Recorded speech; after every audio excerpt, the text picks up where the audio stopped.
على سيد الانبياء والمرسلين اما بعد فاعوذ بالله من الشيطان الرجيم بسم الله الرحمن الرحيم الصلاة والسلام عليك يا رسول الله وعلى آلك واصحابك يا حبيب الله الصلاة والسلام عليك يا نبي الله وعلى آلك واصحابك يا نور الله۔ آقا نامدار مدینے کے تاجدار دو عالم کے مالک و مختار صلی اللہ تعالی علیہ وآلہ وسلم کا فرمان رحمت بنیاد ہے کہ جس نے مجھ پر 3 مرتبہ صبح اور 3 مرتبہ شام درود پاک پڑھا، اللہ تعالی پر حق ہے کہ اس کے اس دن اور رات کے گناہوں کو معاف فرما دے۔ صلوا علی الحبیب صلی اللہ تعالی علی محمد صلی اللہ تعالی علیہ وسلم صلاۃ و سلاما علیک یا سیدی یا رسول اللہ۔ اللہ تبارک و تعالی نے زمین پر بہت ساری مخلوقات کو پیدا فرمایا ہے، اور ان ساری مخلوقات کے اندر اشرف المخلوقات یہ انسان کو بنایا ہے، اور انسانوں کے اندر بھی اللہ تبارک و تعالی نے اولیاء کرام رحمہم اللہ السلام کو اپنے قرب سے نوازا، اور پھر ان میں بھی بالخصوص اگر آگے چلیں تو اولیاء کرام سے بھی آگے انبیاء کرام علیہم السلام منصب نبوت پر سرفراز ہوئے، اور اللہ تبارک و تعالیٰ کی جانب سے ایک انتہائی مقام کو جا پہنچے۔ اللہ تبارک و تعالیٰ جس اپنے بندے پر کرم فرمایا، رب تبارک و تعالیٰ نے جس بندے پر کرم فرمایا انہیں نبوت سے سرفراز فرمایا، پھر یہ ایسا وصف دے دیا کہ وہ وصف عطا کرنے کے بعد واپس نہیں لیا جاتا۔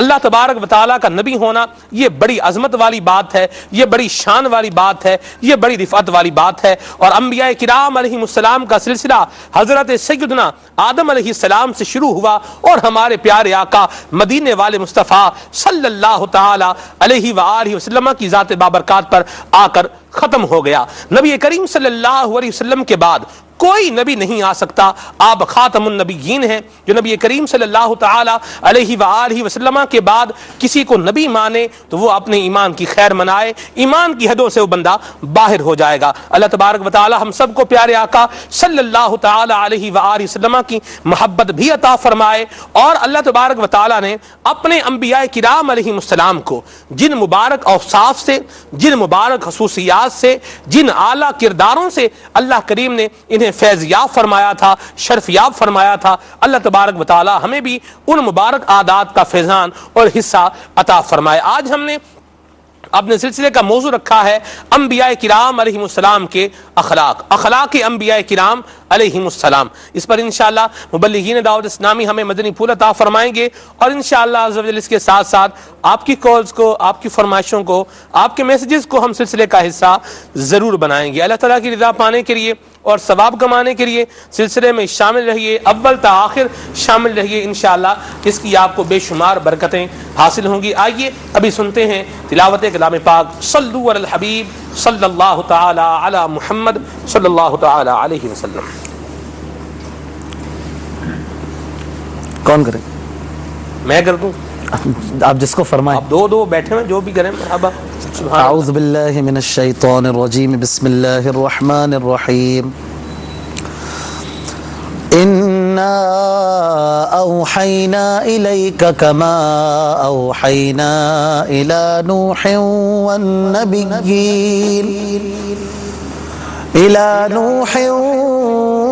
والنبیین من بعدک وأوحينا إلى إبراهيم وإسماعيل وإسحاق ويعقوب والأسباط وعيسى وأيوب ويونس وهارون وسليمان وآتينا داود زبورا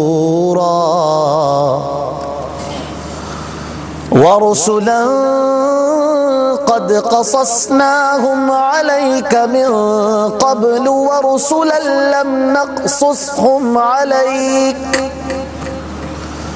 وكلم الله موسى تكليما رسلا مبشرين مبشرين ومنذرين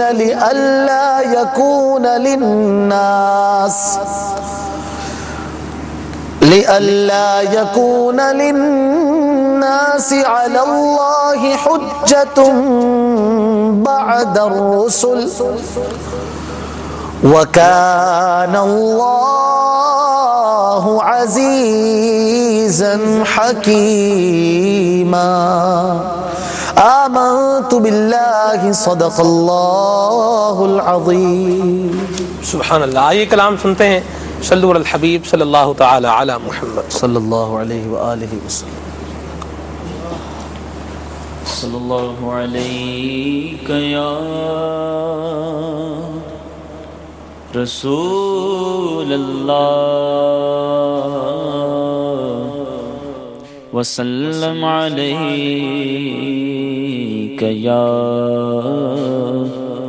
حبیب اللہ.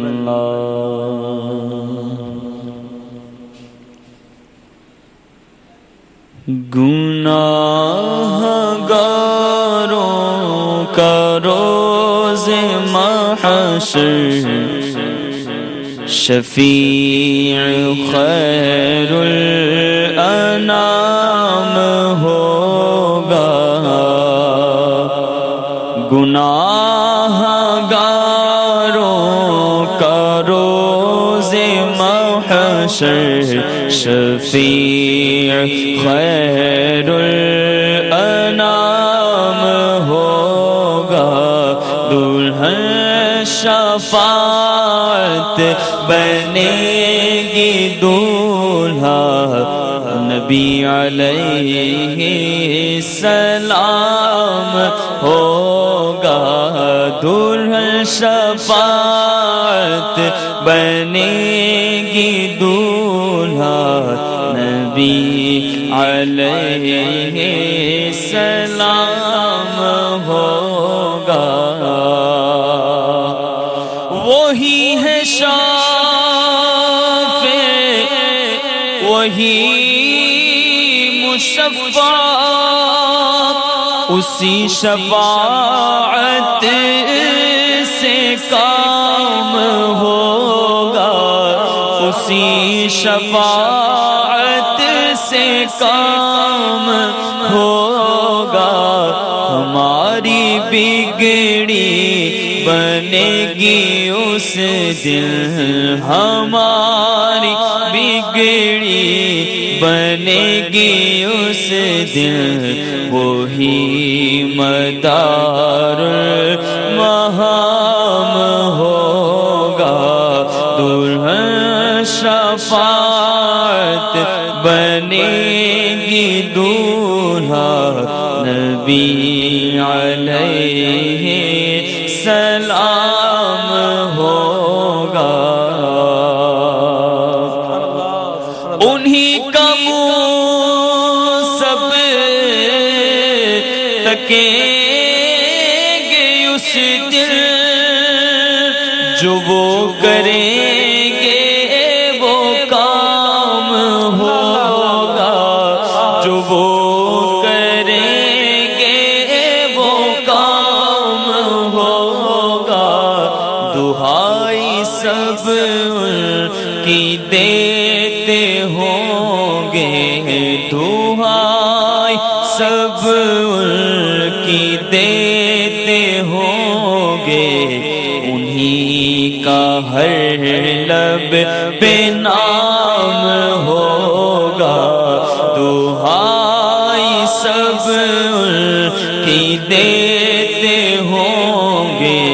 انہی کا ہر لب پہ نام ہوگا. انا لہا کہہ کے آسیوں کو بولیں گے آغوش مرحمت میں. بولیں گے آغوش مرحمت میں. عزیز اکلوتا جیسے ماں کو عزیز اکلوتا جیسے ماں کو انہیں ہر ایک یوں غلام ہوگا ادھر وہ گرتوں کو تھام لیں گے ادھر پیاسوں کو جام دیں گے ادھر پیاسوں کو جام دیں گے صراط و میزان و حوض کوثر یہی وہ عالی مقام ہوگا دلہن شفاعت بنے گی دولہا نبی علیہ السلام ہوگا خدا کی مرضی ہے ان کی مرضی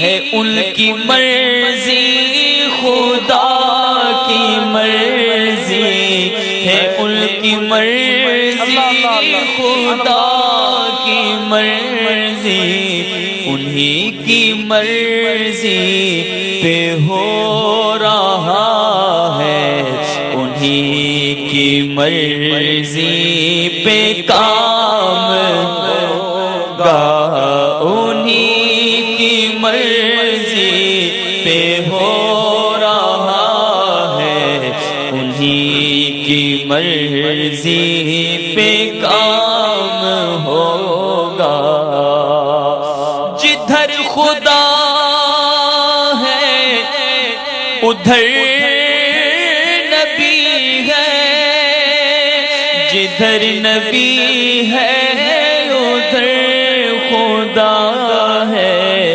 خدائی بھر سب ادھر پھرے گی خدائی بھر سب ادھر پھرے گی جدھر وہ عالی مقام ہوگا اور حضور روزہ ہوا جو حاضر تو اپنی سج دھج یہ ہوگی حامد تو اپنی سج دھج یہ ہوگی حامد خمیدہ سر آنکھ بند لب پر میرے درود و سلام ہوگا خمیدہ سر آنکھ بند لب پر میرے درود و سلام ہوگا گناہگاروں کا روز محشر شفیع خیر الانام ہوگا سبحان اللہ سبحان اللہ سبحان اللہ حسن رضا خان رحمۃ اللہ تعالی علیہ آپ کیا خوب بات لکھتے ہیں خدا کی آپ لکھتے ہیں حضور صلی اللہ علیہ وسلم کی شفاعت کے حوالے سے خدا شاہد کے روز حشر کا کھٹکا نہیں رہتا مجھے جب یاد آتا ہے کہ میرا کون والی ہے انشاءاللہ حضور کی شفاعت کے صدقے میں بلا حساب جنت میں داخلہ ملے گا موضوع کی طرف آنے سے پہلے آئیے آپ کو جو ہے وہ لیے چلتے ہیں دوبارہ فیضان مدینہ میں وہاں شہزادہ امیر اہل سنت انشاءاللہ آج بھی کسی ایک خوش نصیب کا بیان فرمائیں گے جو سفر مدینہ کو روانہ ہو رہا ہے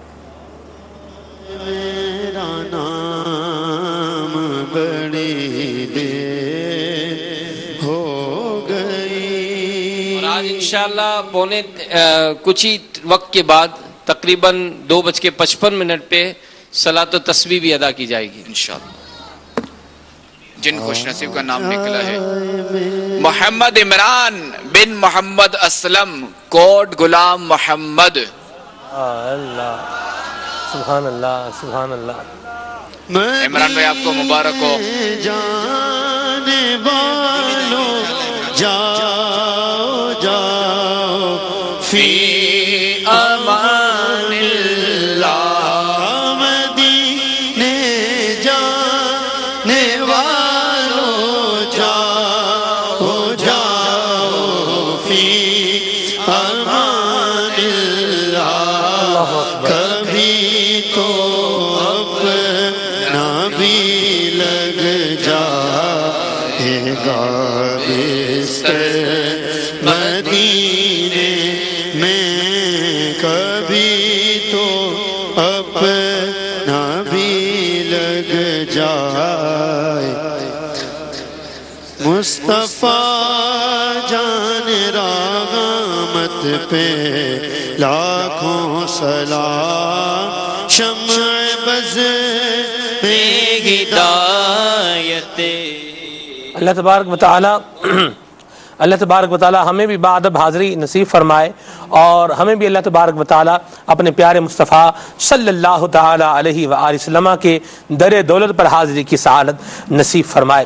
میرے مدنی چینل کے ناظرین، آج کا ہمارا موضوع ہے اخلاق انبیاء، انبیاء کرام علیہم السلام کے بارے میں انشاءاللہ آج مدنی پھول بیان ہوں گے. جی آپ سب کس طرح ابتدا فرمائیں گے؟ الحمدللہ رب العالمین والصلو والسلام علی سید المرسلین، اما بعد فاعوذ باللہ من الشیطان الرجیم، بسم اللہ الرحمن الرحیم.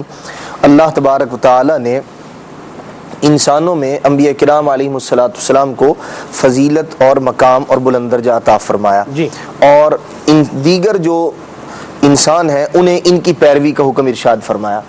بندہ اللہ تبارک و تعالیٰ اور اس کے پیارے محبوب صلی اللہ تعالیٰ علیہ وآلہ وسلم، دیگر انبیاء کرام علیہم السلام، ان کی جتنی پیروی کرے گا، ان کے اخلاق، ان کے اعمال اور ان کے جو زندگی گزارنے کا طریقہ کار ہے، ان کے اوصاف اعمال سے مراد ظاہر سی بات ہے کہ جو اعمال شرع ان کی شریعت میں تھے وہ تو اب منسوخ ہو گئے، تو اب تو ٹوٹلی اسلام پر جو ہے وہ عمل کیا جائے گا.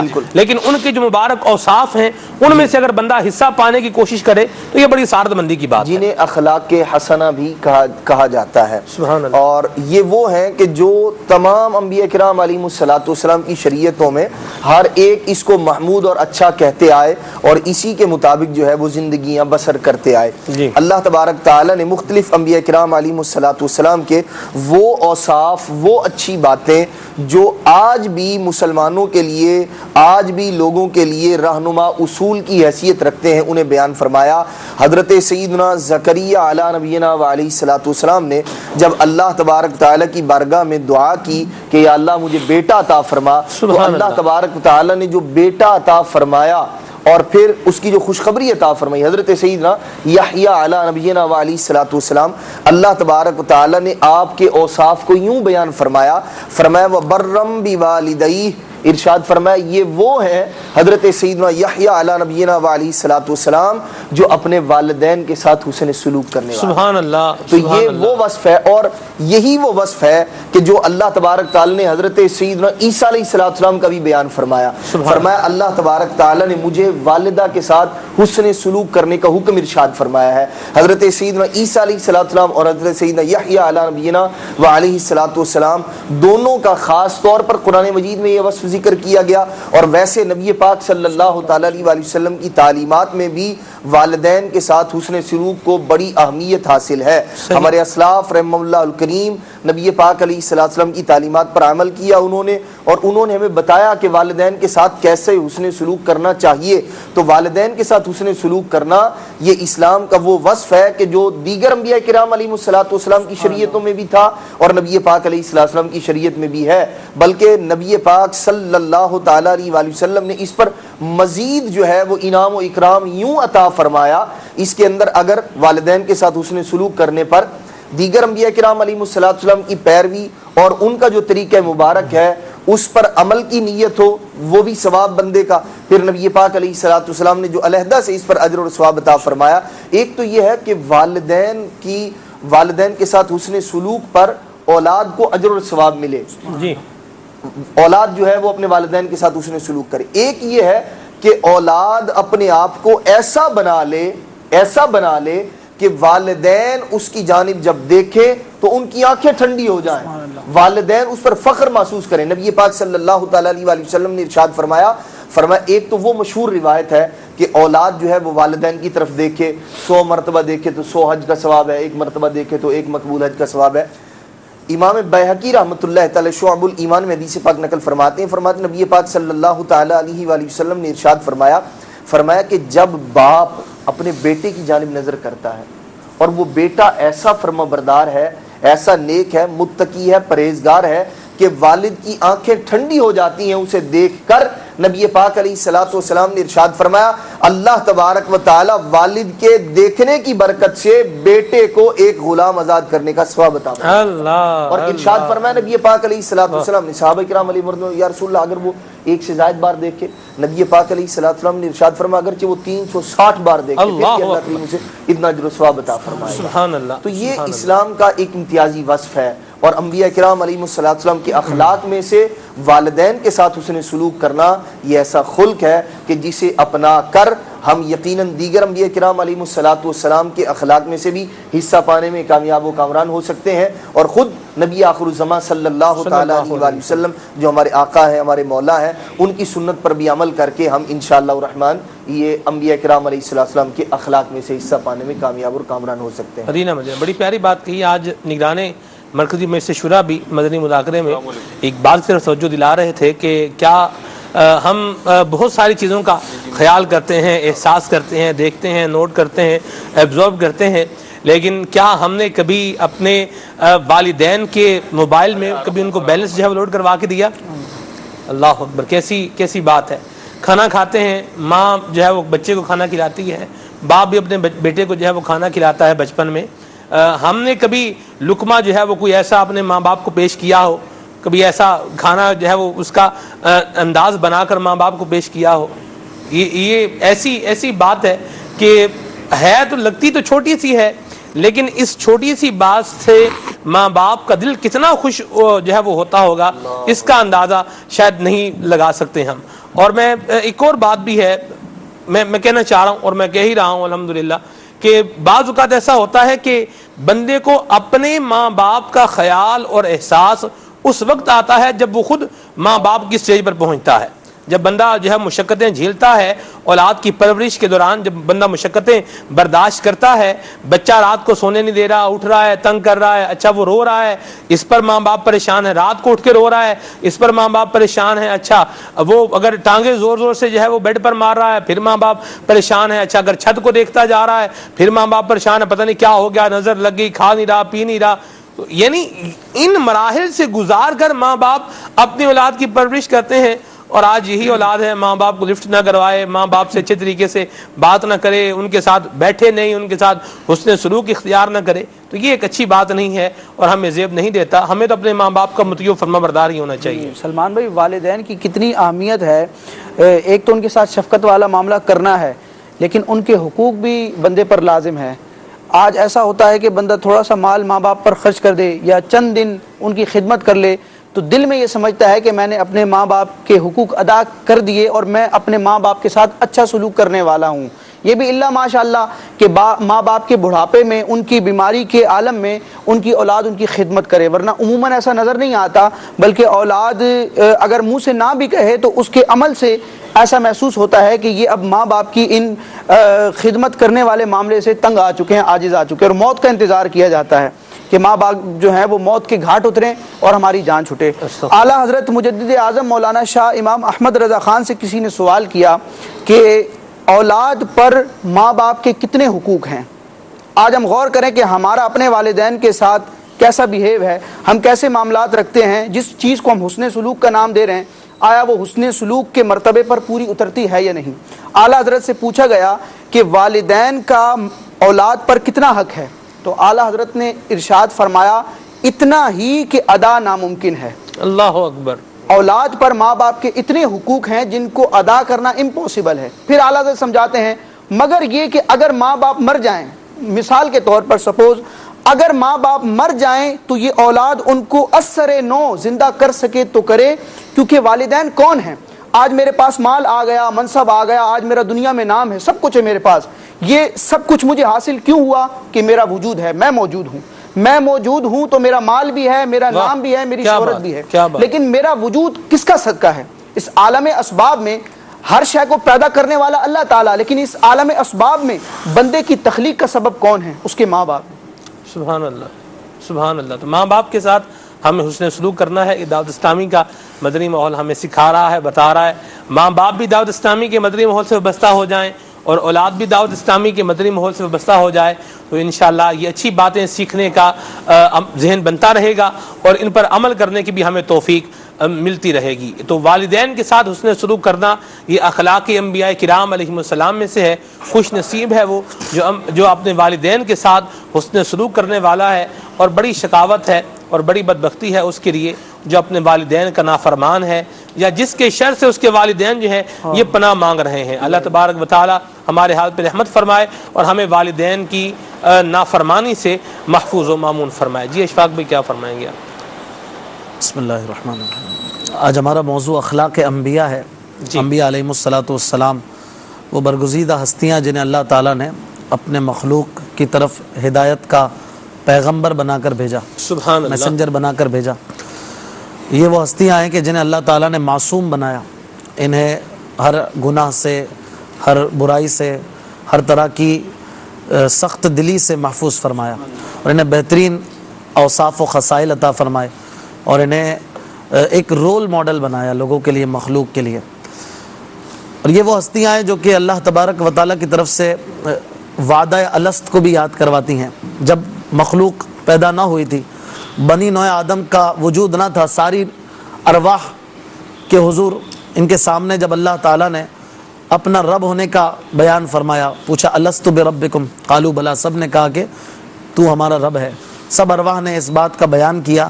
تو دنیا میں آنے کے بعد بھی کئی اولیاء تو ایسے گزرے جن کو یہ اپنی روح کا کیا گیا وعدہ بھی یاد تھا، لیکن عام آدمی کے لیے کہ جو اس دنیا میں پیدا ہوا اور بہت سارے مراحل اور اسٹیجز سے گزر کر ایک بلوغت پر پہنچا، تو اس کے لیے انبیاء اکرام علیہ السلام گویا ایک ریمائنڈر کے طور پر کہ اس وعدے کو یاد کروانے کے لیے کہ تم نے اللہ تعالیٰ کو ماننا ہے، ایک ماننا ہے، اس کی عبادت کرنی ہے اور اس کے پیغامات کو کے آگے سر تسلیم خم کرنا ہے، اس کے لیے یہ انبیاء تشریف لائے۔ جیسا کہ ہم نے تلاوت سنی تو اس میں بھی ہم نے یہ آیات سنی سورہ نساء کی کہ اللہ تبارک و تعالیٰ نے کئی انبیاء کا ذکر فرمایا۔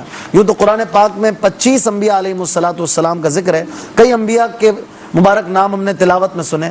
پھر اللہ تبارک و تعالیٰ ان کی بعثت کی ایک وجہ بیان کرتے ہوئے فرماتا ہے رسولا مبشرین و منذرین، یہ رسول خوشخبریاں سنانے والے اور ڈر سنانے والے، یہ اس لیے تشریف لائے لئلا یکون للناس علی اللہ حجۃ بعد الرسل، کہ ان لوگوں پر، عام لوگوں پر کوئی عذر، کوئی بہانہ نہ رہے ان نبیوں کے آنے کے بعد کہ ہمیں تو کوئی آیا ہی نہیں، ڈر سنانے والا، پوچھنے والا۔ تو اس آیت میں جہاں پر انبیاء اکرام علیہ السلام کے آنے کی وجہ بھی بتائی جا رہی ہے، وہیں پر ان کے دو اوصاف بھی بیان کیے گئے کہ وہ مبشرین ہیں اور منذرین ہیں، وہ ڈر سنانے والے ہیں اور خوشخبریاں دینے والے ہیں۔ اور اگر دوسری انداز میں کہا جائے تو اللہ تبارک و تعالیٰ کی نعمتوں، اس کی عطاؤں اور اس کی جنت کا ذکر کرنے والے ہیں اور اس کے غضب سے، اس کی جہنم سے ڈرانے والے ہیں۔ اور یہی کام ہمارے پیارے آقا صلی اللہ علیہ وآلہ وسلم کی بعثت کے بعد آپ کی امت کو دیا گیا۔ آپ کی امت کے صحابہ، تابعین، تبع تابعین، دیگر اولیاء عظام اور پھر تمام مومنین کا یہ وصف ہے اور آپ کا یہ فریضہ ہے، یہ ذمہ داری ہے کہ ہم سب اپنے اپنے تئیں اس کام کو، اس فریضے کو سر انجام دیں کہ اللہ تبارک و تعالیٰ کی طرف لوگوں کو بلائیں، اس کی خوشخبریاں سنائیں اور اس کے عذابات سے لوگوں کو ڈرائیں۔ وہ کام جو انبیاء کرام علیہ السلام فرمایا کرتے تھے، اب حضور کے بعد تو کوئی نبی نہیں آ سکتا، تو اب وہ کام حضور کی امت کے سپرد کر دیا گیا۔ امت جو ہے اس کام کو جاری رکھے۔ ہم یہ سمجھتے ہیں سلمان بھائی کہ ہمارا کام ہے کہ ہم خود سدھر جائیں، ہماری اصلاح ہو جائے، اور اس کے لیے بندہ کوشش کرے، اور بعض اوقات اس کی طرف لوگ آتے ہیں، بلکہ کئی لوگ آتے ہیں، رمضان شریف میں زیادہ لوگ اس کی طرف آتے ہیں، اپنی اصلاح کی طرف، لیکن یہاں پر ہمارا کام ختم نہیں ہو جائے گا۔ یعنی میں سدھر گیا یا میں سدھر جاؤں یا میں سدھرنے میں لگ جاؤں، بہتر یہی بات ہے کہ میں یہ سوچوں کہ میں سدھرنے میں لگا ہوں، سدھرا نہیں ہوں۔ جو اپنے آپ کو سدھرا ہوا سمجھے وہ سدھرا ہوا نہیں ہے۔ تو بندہ جب سدھرنے میں لگ جائے، جی اس کو سدھرنے کی حاجت ہے، ابھی اس کو سدھرنے کی حاجت ہے۔ جو سدھرنے میں لگ گیا اس کا کام ختم نہیں ہو گیا، اس کا فریضہ ختم نہیں ہو گیا، دوسرا اسٹیج باقی ہے، اور وہ ہے دوسروں کو سدھارنے کی کوشش کرنا، جسے دعوت اسلامی نے ایک بہت ہی آسان جملے میں دے دیا ہے مدنی مقصد کے طور پر کہ مجھے اپنی اور ساری دنیا کے لوگوں کی اصلاح کی کوشش کرنی ہے۔ گویا اس میں دونوں فریضے مسلمان کے بیان کر دیے گئے۔ سبحان اللہ، سبحان اللہ۔ مدنی چینل کے ناظرین، ہمیں خود بھی بچنا ہے گناہوں سے، اور اپنے معاشرے میں موجود افراد کو بھی بچانا ہے، بلکہ اپنے گھر میں موجود افراد کو بھی بچانا ہے۔ قرآن کریم نے حکم دیا ہے قوا انفسکم واہلیکم نارا، اپنے خود کو بھی اور اپنے گھر والوں کو بھی آگ سے بچاؤ۔ مہروز بھائی، انبیاء کرام کا یہ وصف جو ہے وہ بیان ہوتا ہے کہ ظاہر سی بات ہے انبیاء کرام علیہ السلام اللہ تبارک و تعالیٰ کی طرف بلانے والے اور لوگوں کو راہ خدا دکھانے والے، بتانے والے، رستہ چلانے والے، لیکن اگر آج ہم دیکھتے ہیں کہ ہمارے معاشرے کے اندر یا ہمارے سراؤنڈنگ ایریا میں یا ہماری کمیونٹی میں جہاں ہم رہ رہے ہیں، وہاں لوگ بولتے ہیں بھئی اپنے آپ کو دیکھو، اپنی قبر میں جانا، تم نے اپنا حساب دینا ہے، اپنی فکر کرو، ہماری فکر کرنے کی کیا حاجت ہے، اپنے آپ تو دور کرو۔ اچھا، اگر کوئی نیکی کی دعوت دیتا بھی ہے، برائی سے روکتا بھی ہے، تو اس کو بولیں گے 100 چوہے کھا کے بلی حج کو چلی۔ تو یعنی بندے کو، سامنے والے کو اگر کسی نے نیکی کی دعوت دی بھی ہے تو بجائے اس کے کہ ہم اس کی بات کو لیں، اس کی بات کو پازیٹیو لیں، اس پر عمل کریں، یہ کرنے کی بجائے اسی کے اوپر ایک کہانی بنا کے تھوپ دیں گے۔ کیا فرمائیں گے آپ؟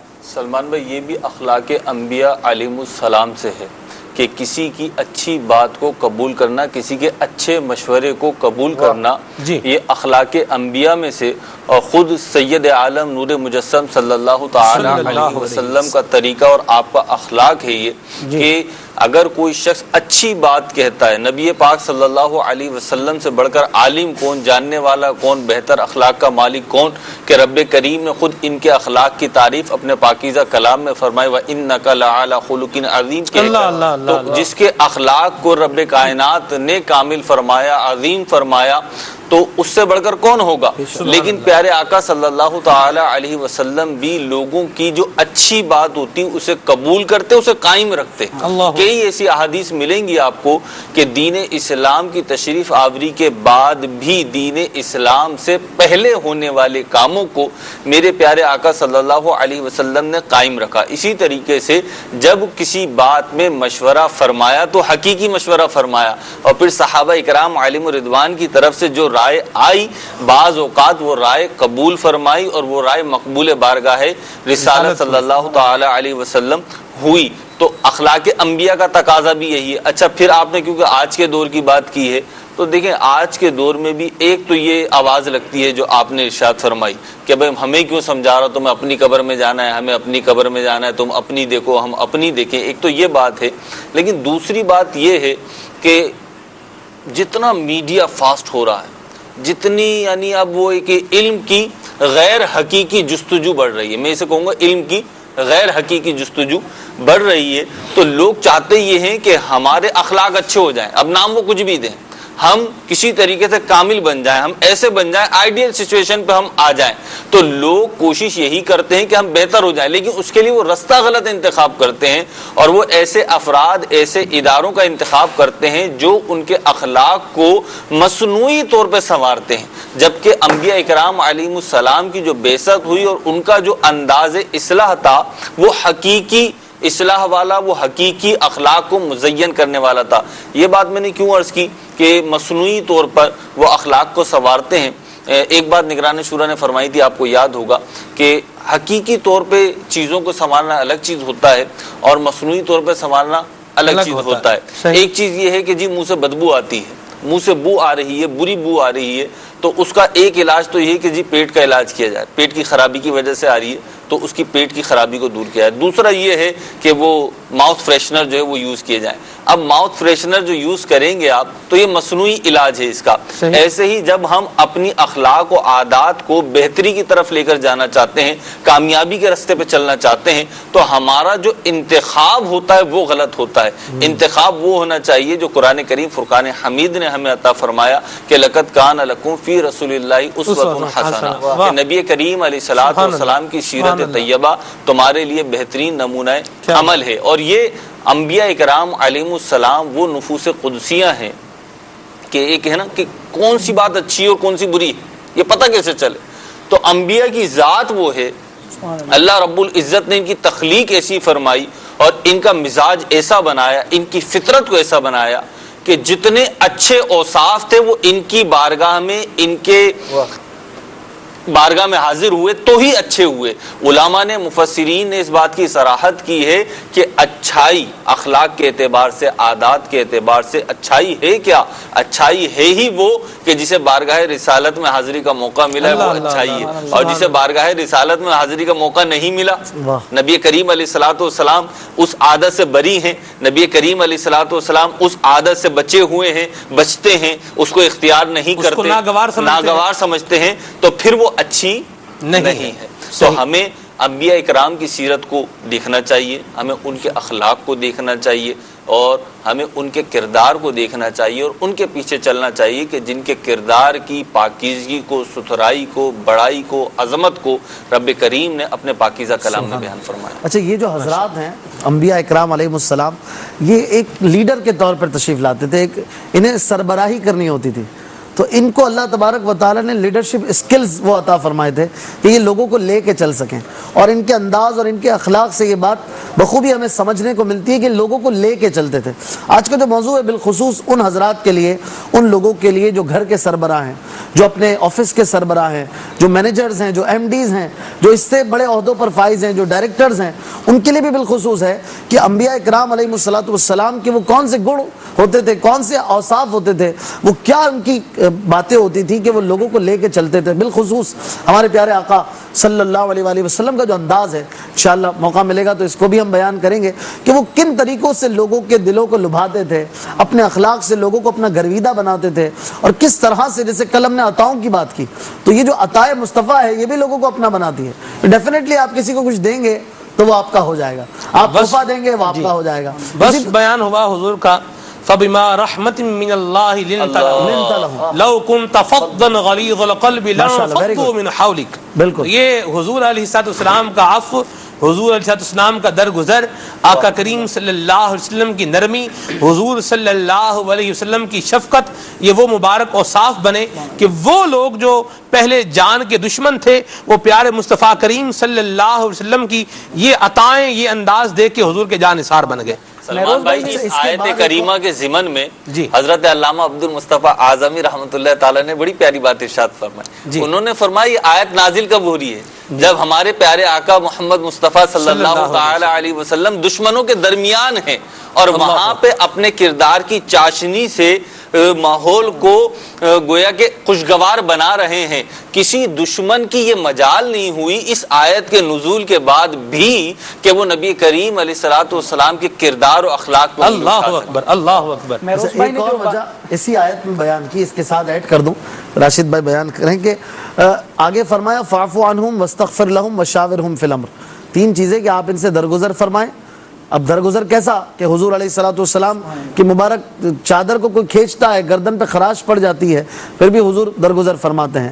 پھر ان کے لیے دعائیں خیر کرتے ہیں، واستغفر لہم کیسے پورا ہوا کہ ایسی دعائیں کرتے ہیں کہ کئی گھنٹے سجدوں میں پڑے ہیں، ساری رات اپنی امت کے لیے قیام فرماتے ہیں۔ اس سے بھی محبت بڑھتی ہے نا کہ یار ہمارے آقا ہمارے لیے اتنا کر رہے ہیں، ہمارے نبی ہمارے لیے اتنا کر رہے ہیں۔ پھر تیسرا وشاورہم فی الامر، ان سے آپ مشورہ کیجئے۔ تو پیارے آقا علیہ السلام صحابہ اکرام سے حقیقی مشورہ، جیسے بڑا پیارا لفظ مہروز بھائی نے کہا، حقیقی مشورہ۔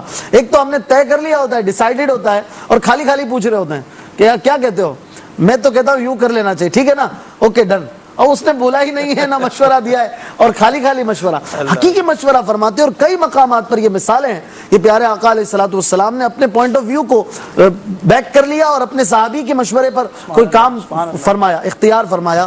تو پیارے آقا علیہ السلام کا یہ عمل ہمارے ان لوگوں کے لیے بالخصوص جو سربراہی کرتے ہیں، جو لیڈرز کے طور پر، ضروری نہیں ہے لیڈر سیاست میں ہی ہو، لیڈر بہت ساری جگہوں پہ ہوتا ہے، ہر گھر کا لیڈر ہوتا ہے، سلسلوں کا لیڈر ہوتا ہے، جیسے آپ ہمارے لیڈر ہیں، تو اس کے لیے بہت ساری چیزیں ہوا کرتی ہیں، اور اس میں یہ مدنی پھول پیارے آقا صلی اللہ علیہ وسلم کی ذات سے ہمیں ملتا ہے۔ سلمان بھائی میں اللہ رحمت فرمائے، مجھے بھی آپ نے آج لائیو لیڈر بنا دی ہے، اللہ برکت عطا فرمائے۔ یہ الحمدللہ ہمارا ایک سلسلہ، ظاہر سی بات ہے یہ چلتا ہے، تو یہ ایک چین کے ذریعے سے ہی چلتا ہے، ظاہر سی بات ہے جو بھی اس کرسی پہ آ جائے گا وہ لیڈر ہی بن جائے گا، اللہ جزائے خیر۔ ایک حدیث شریف ضرور پیش کرنا چاہوں گا کہ کل کا جو موضوع تھا ہمارا عطائے مصطفیٰ وہ، اور آج کا جو موضوع ہے انشاءاللہ یہ حدیث پاک جو ہے دونوں کو گویا کہ پرو لے گی ایک ساتھ۔ حضرت عائشہ صدیقہ طیبہ طاہرہ رضی اللہ تعالیٰ عنہ سے روایت ہے کہ نبی کریم صلی اللہ علیہ وسلم کے بارے میں فرماتی ہیں کہ نبی کریم علیہ السلام نے ارشاد فرمایا اگر میں چاہوں تو میرے ساتھ سونے کے پہاڑ چلیں۔ کل کا بھی موضوع ہے اس میں اور آج کا بھی موضوع ہے۔ فرمایا اگر میں چاہوں تو میرے ساتھ سونے کے پہاڑ چلیں۔ پھر فرمایا میرے پاس ایک فرشتہ آیا جس کی قبر کعبے کے برابر تھی، بہت بڑی کمر تھی۔ اس نے عرض کیا آپ کا رب آپ کو سلام کہتا ہے اور فرماتا ہے اگر آپ چاہیں تو آپ کو عبد نبی بنائیں، اگر آپ چاہیں تو آپ عبد نبی بنے اور اگر چاہیں تو بادشاہ نبی بنے۔ میں نے جبرائیل علیہ السلام کی طرف دیکھا تو انہوں نے مجھے تواضع اختیار کرنے کے بارے میں مشورہ دیا۔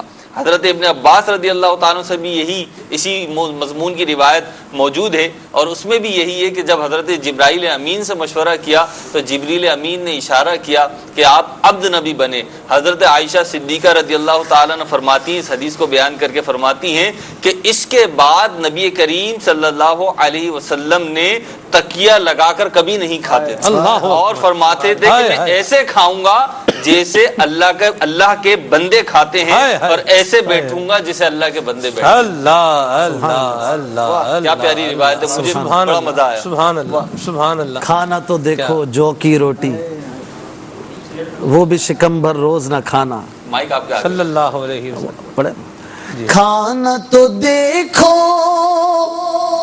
جو کی روٹی ہاتھ کا تکیا روٹی بھی موٹی وہ بھی شکم بھر روز نہ کھانا وہ بھی شکم بھر روز نہ کھانا صلی اللہ علیہ وسلم صلی اللہ علیہ وسلم۔ بے چھنا آٹا روٹی بھی موٹی وہ بھی شکم بھر روز نہ کھانا۔ کیا شان ہے ہمارے پیارے آقا صلی اللہ علیہ وآلہ وسلم کی۔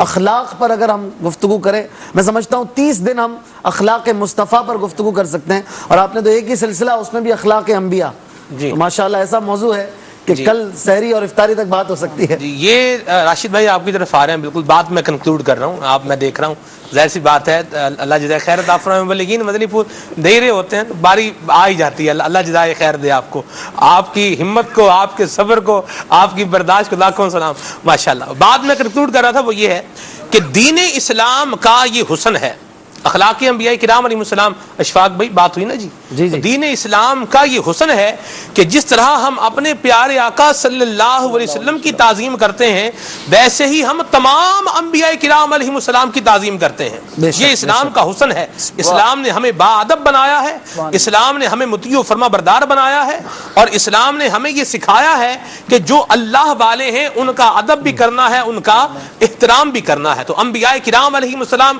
جتنے بھی آئے سارے شان والے ہیں، لیکن ان سب شان والوں میں جو سب سے اعلیٰ شان ہے یہ پیارے مصطفیٰ صلی اللہ تعالی علیہ وسلم کی ہے۔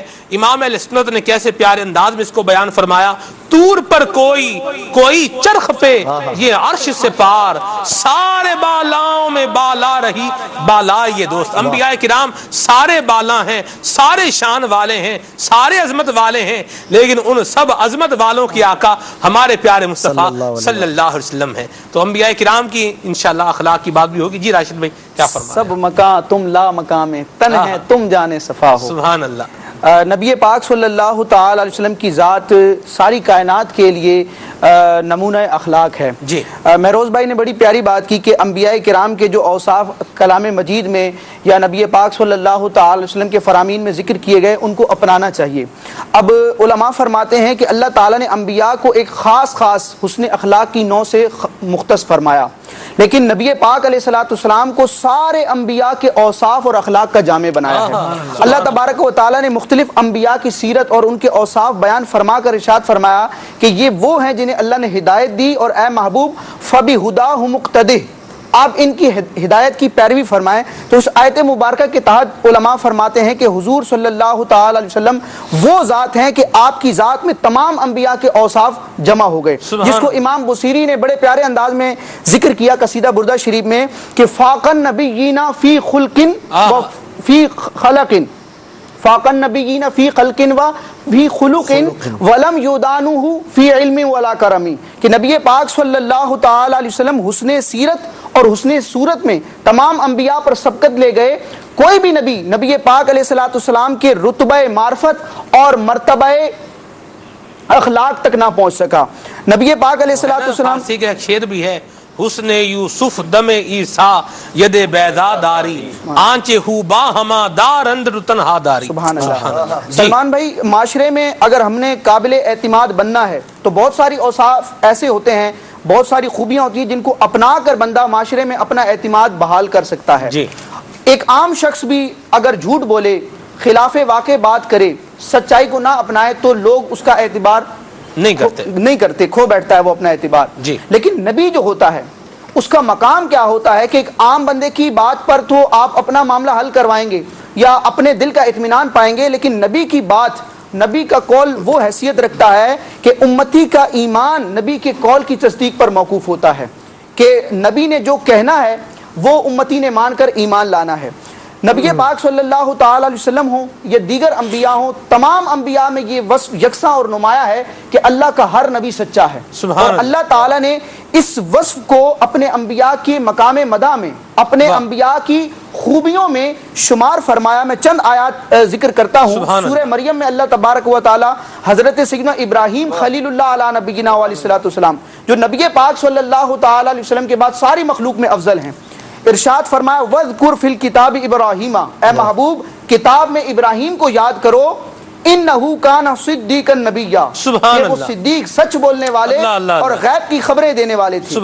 آگے ارشاد فرمایا وَذْكُرْ فِي الْكِتَابِ إِدْرِيسَ، اے محبوب کتاب میں ادریس کو یاد کرو، ادریس علیہ السلام کو یاد کرو، انہو کان صدیقا نبیا، کہ ادریس میرا بندہ صدیق سچ بولنے والا اور خبریں دینے والا تھا۔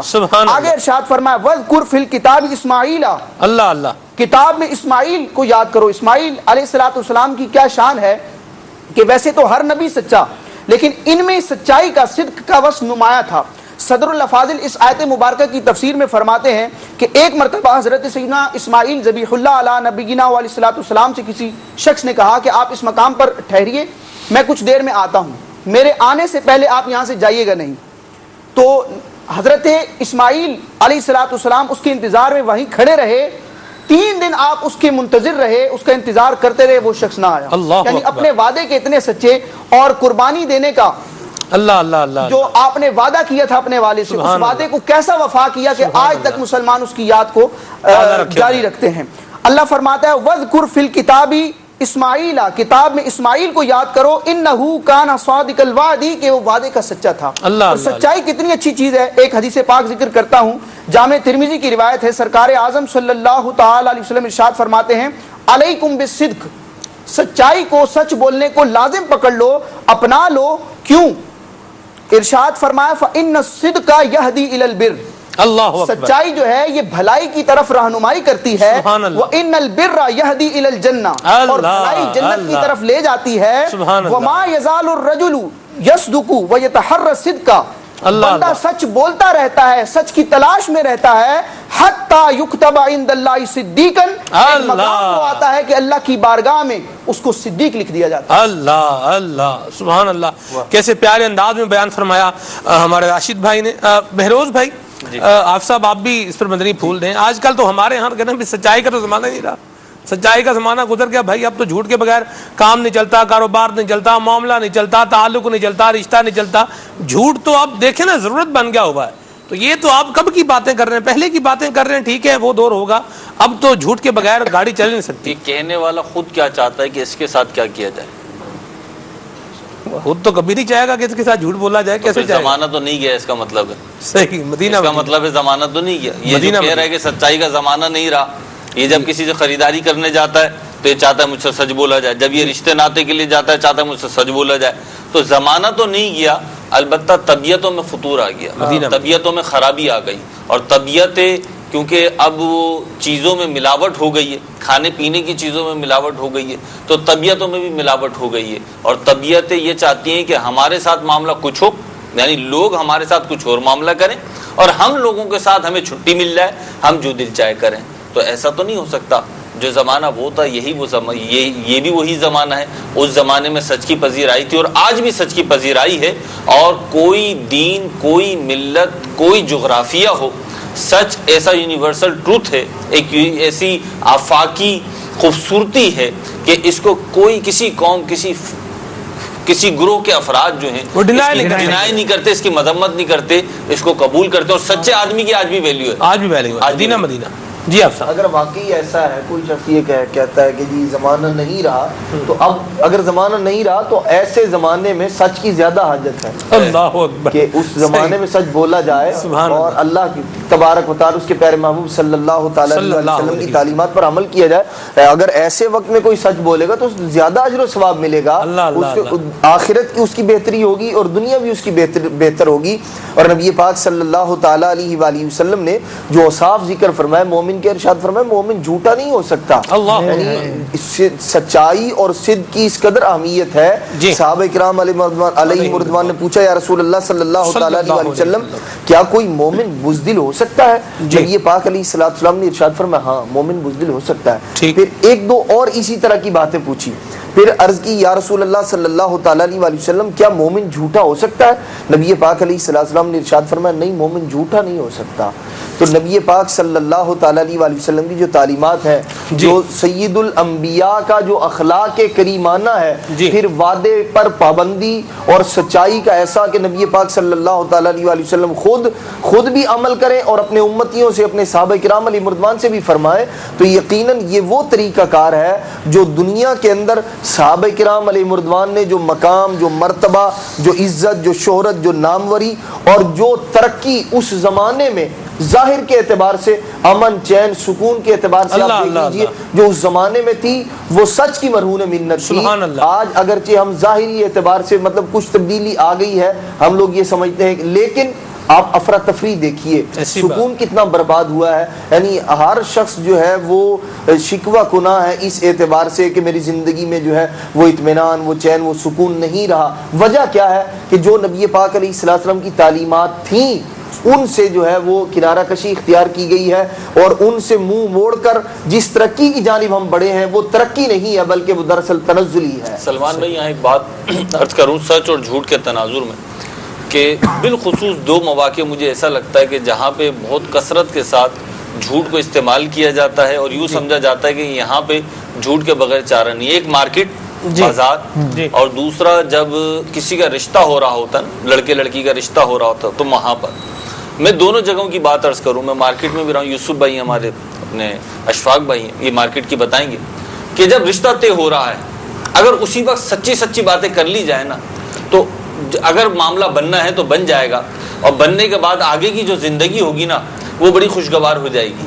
اگر اس وقت جھوٹ بولا، اس وقت جو ہے وہ پتہ نہیں کیا کیا کچھ دکھا دیا. سب تو نہیں کہوں گا، لال باغ کہوں گا، وہ دکھائے. سبز باغ کیوں کہوں گا، سبز باغ تو اچھے ہوتے ہیں تو وہ دکھائے، لال باغ دکھائے، تو پھر آگے کی زندگی جو ہوتی ہے نا وہ بھی پھر سرخی پہ چلی جاتی ہے. مارکیٹ کی جہاں تک بات ہے، یہ تجربہ ہے، مشاہدہ ہے. لوگ کہتے ہیں، تاجر حضرات بعض کہتے ہیں کہ جھوٹ کے بغیر چارہ نہیں ہے، کسٹمر مانتا نہیں ہے، یوں نہیں ہے، وہ نہیں ہے. لیکن تجربہ بھی ہے، مشاہدہ بھی ہے. سچ بولے نا تو ایسی برکت اترتی ہے، ایسا سکینہ اترتا ہے کہ جو بولے نا پھر وہی جانے اس کا سوال. کیا بات. اچھا بولے نہ بولے، آپ دیکھیں جو سچ بولنے والا تاجر ہوگا نا اس کے کاروبار میں برکت بھی ہوگی. کیوں ہوگی؟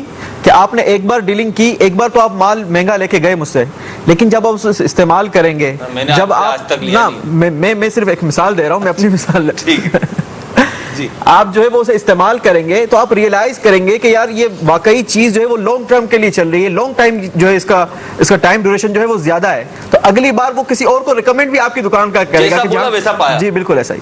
کل 2 دن پہلے کی بات ہے، ایک تاجر اسلام بھائی صوفوں کا کام کرتے ہیں، ان سے ایک اسلام بھائی جو تھے وہ بات چیت کر رہے تھے کہ ہمیں جو ہے وہ صوفے چاہیے، اس طرح کا سامان چاہیے. اب وہ بندہ بول رہا تھا بھائی ایک اسلام میں جو بات کر رہا تھا کہ یار ہمیں گھٹیا قسم کا دے دو، یہ بھی دے دو، وہ بھی دے دو، تو انہوں نے جو ہے وہ یہ فرمایا کہ بھئی یہ جو آپ دکھا رہے ہیں، جو آپ کو چاہیے آپ کو اس رقم سے کم کا نہیں ملے گا، اور ہم جو بنا کر دیں گے وہ اتنے سال تک جو ہے وہ چلے گا بھی، کم سے کم اتنے سال تک چلے گا. تو یہ انداز ہوتا ہے کہ آپ جو ہے، جو ریالٹی ہے اس کو بیان کر دیں. رزق اگر آپ کا جو ہے وہ لکھا ہوا تو آپ کو مل کے رہے گا. حضرت علی المرتضیٰ شیر خدا کرم اللہ تعالی وجہ الکریم کا واقعہ علامہ ابو طالب مکی رحمۃ اللہ تعالی علیہ نے قوت القلوب کے اندر بیان فرمایا ہے کہ آپ نماز پڑھنے کے لیے ایک مسجد میں گئے.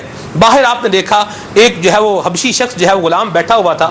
آپ نے اپنی زرہ اس کو دے دی، زرہ دے دی، اور آپ جب جو ہے وہ نماز پڑھنے کے لیے اندر گئے اور جب باہر آپ تشریف لائے تو وہ زرہ جو ہے وہ وہاں سے لے کر بھاگ چکا تھا. آج کل بھی ہم دیکھتے ہیں مساجد میں بعض کا جوتے جو ہے وہ لوگ کوئی غلطی سے پہن جاتے ہیں، کوئی لے کے بھاگ بھی جاتے ہیں. چلیں بہرحال اللہ رحمت فرمائے، ہمیں اس آزمائش سے اللہ محفوظ فرمائے. کبھی جوتا چوری ہو جائے تو کسی کا جوتا نہیں پہننا چاہیے، یا اگر کرنا بھی ہے تو عارضی طور پر کسی سے لے کر پہنا جا سکتا ہے، اور گھر پہ آ کے آپ اپنا جوتا پہن سکتے ہیں. بہرحال حضرت علی رضی اللہ تعالیٰ عنہ نے جب دیکھا کرم اللہ تعالیٰ وجہ الکریم کہ وہ غلام وہاں پر موجود نہیں ہے، آپ کرم اللہ وجہ الکریم وہاں سے چلے اور آپ جب بازار میں آئے تو دیکھا کہ وہ غلام جو تھا وہ آپ کی زرہ کو بیچ رہا تھا. آپ رضی اللہ تعالیٰ عنہ سے کہا کہ بھئی یہ زرہ تو میری ہے اور تم جو ہے اس کو بیچ رہے ہو، وہاں سے لے کر اس کو جو ہے بھاگ گئے. اس نے کہا نہیں آپ کی کہاں، یہ تو میری ہے. اچھا آپ نے فرمایا قیمت بتاؤ. اس نے کہا 2 دینار کی دوں گا، 2 دینار 2 سونے کے سکے دوں گا. حضرت علی رضی اللہ تعالیٰ عنہ نے اس کے 2 سونے کے دینار دیے، 2 سونے کے سکے دیے اور اس سے زرہ لے لی. اور بعد میں اسے ارشاد فرمایا کہ میں جب مسجد میں گیا تھا تو میں نے یہ نیت کی تھی کہ میں تمہیں 2 دینار دوں گا، واپسی پر میں تمہیں 2 دینار دوں گا. رب تبارک و تعالیٰ نے تمہارے لیے 2 دینار کا رزق لکھا، لیکن تم نے حرام کے ذریعے سے اس کو اپنا مقدر بنا لیا. تو میرے مدنی چینل کے ناظرین، جو ہمارے مقدر میں لکھا ہے وہ ہمیں مل کر رہے گا. تو ہم جھوٹ بول کے، یہ جھوٹ بولنے والے لوگ یہ برے لوگ تھے. آپ دیکھیں انبیاء کرام علیہ السلام یہ سچے، بلکہ یہ تو ایسے کہ ان کی زبان سے جو بات ادا ہوتی تھی وہ ہو جایا کرتی تھی.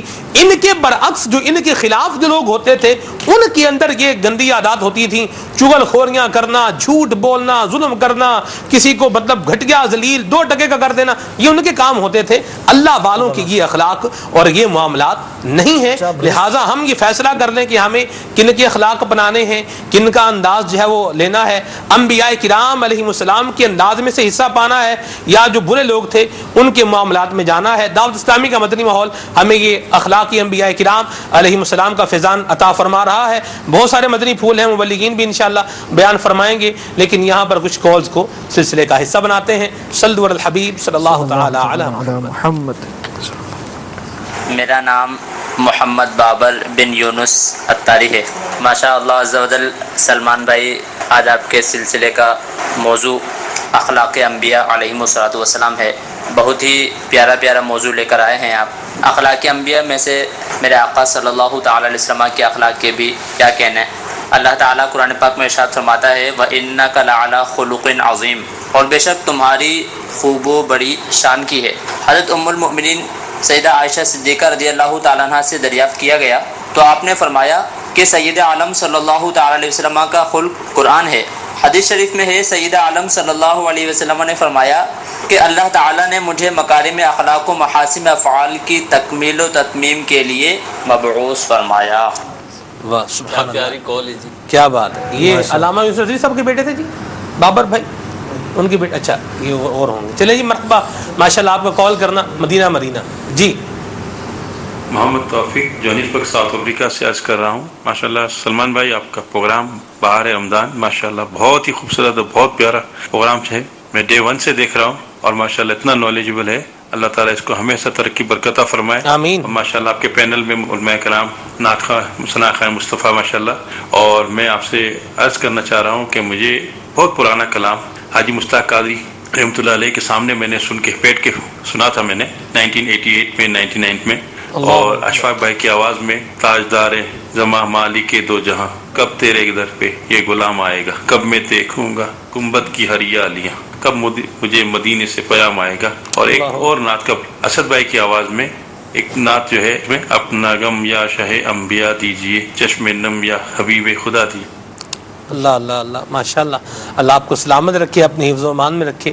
آپ نے بہت دور سے کال کی اور ماشاءاللہ بڑے پیارے کلاموں کی جو ہے فرمائش کی ہے. اللہ آپ کو جزائے خیر عطا فرمائے. جی محمد نوید سعید اطاری کبیر والا سے عرض کر رہا ہوں. جی نعت خواں اسلامی بھائی سے میری عرض ہے کہ براہ کرم مجھے یہ نعت سنا دیں. ٹھنڈی ٹھنڈی ہوا حرم کی ہے. ٹھیک ہے جی انشاءاللہ. محمد عمران نذیر اتاری ہیڈ بلو کی بہار رمضان سلسلہ ماشاءاللہ بہت اچھا ہے ماشاءاللہ، بہت پیارا سلسلہ ہے. آپ سے عرض ہے اس میں ہمیں یہ کلام سنا دیں. اب تو بس ایک ہی دن ہے کہ مدینہ دے. واہ جی واہ ماشاءاللہ. ہیڈ بلو کی سے آپ کو کال کرنا. مرحبا مدینہ مدینہ مرحبا. ہند کے شہر کانپور سے اکرم اتاری عرض کر رہا ہوں. ماشاءاللہ آج انبیاء کرام کے اخلاق کے حوالے سے موضوع ہے. کل کا موضوع بھی ادائے مصطفیٰ مدینہ مدینہ تھا اور دل والا موضوع تو بہت پیارا تھا، یاد رہے گا. آج میری اتنی سی التجا ہے کہ پیارے پیارے اسد بھائی مجھے یہ کلام سنا دیں. انبیاء کو بھی اجل آنی ہے. سبحان اللہ. بس اتنی کہ فقط آنی ہے، پھر اس کے بعد ان کی حیات مثل سابق وہی جسمانی ہے. جی فاعوذ نگر لارکانہ سے محمد رضا اتاری. سلمان بھائی بہت اچھا پروگرام ہے الحمدللہ. مدنی مدینے والے نعت سنیے. مرحبا ماشاءاللہ. مجھے وہ نعت سنا دے، وہ کمال حسن حضور ہے کہ گمان نقص جہاں نہیں. مدینہ مدینہ.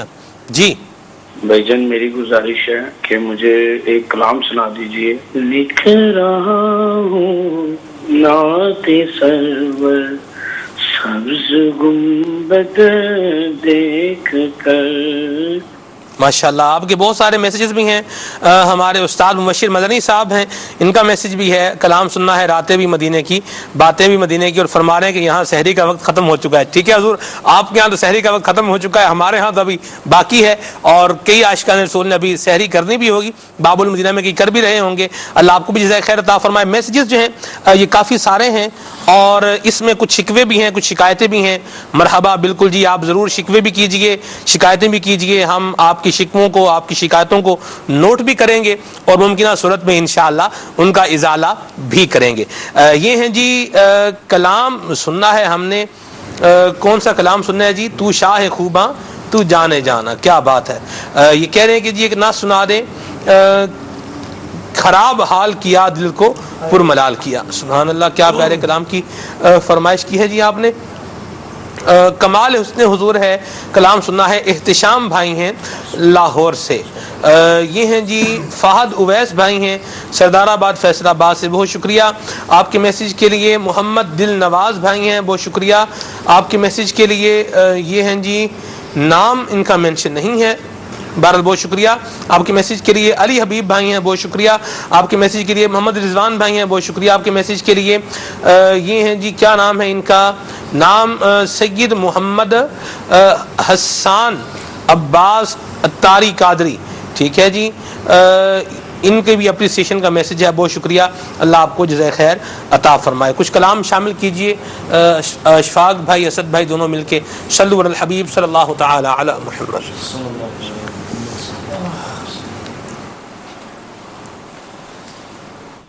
وہ کمال حسن حضور ہے کہ گمان نقص جہاں نہیں. وہ کمال حسن حضور ہے کہ گمان نقص جہاں نہیں. یہی پھول خار سے دور ہے، یہی پھول خار سے دور ہے. یہی شمع ہے کہ دھواں نہیں. میں نثار تیرے کلام پر ملیوں تو کسی کو زبان نہیں، میں نثار تیرے کلام پر ملیوں تو کس کو زبان نہیں، وہ سخن ہے جس میں سخن نہ ہو، وہ بیان ہے جس کا بیان نہیں، وہ سخن ہے جس میں سخن نہ ہو، وہ بیان ہے جس کا بیان نہیں۔ تیرے آگے یوں ہے دبے لچے فصحاء عرب کے بڑے بڑے، تیرے آگے یوں ہے دبے لچے فصحاء عرب کے بڑے بڑے، کوئی جان منہ میں زبان نہیں بلکہ جسم میں جان نہیں، کوئی جان منہ میں زبان نہیں بلکہ جسم میں جان نہیں۔ سبحان اللہ۔ جی تو شاہ خوباں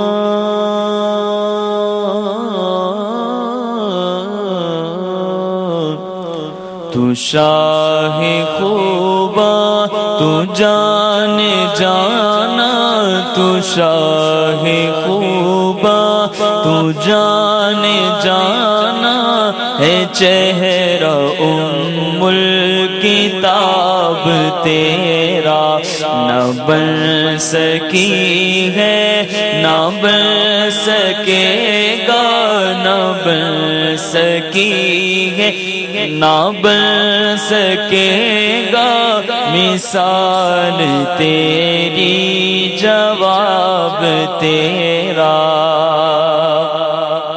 تو سب سے اول، تو سب سے آخر، ملا گے حسن دوام تجھ کو، آقا ملا گے حسن دوام تجھ کو، ہے عمر لاکھوں برس کی تیری، ہے عمر لاکھوں برس کی تیری، مگر ہے تازہ شباب تیرا، نہ بن سکی ہے، نہ بن سکی ہے، نہ بن سکے گا، نہ بن سکی ہے، نہ بن سکے گا، مثال تیری جواب تیرا۔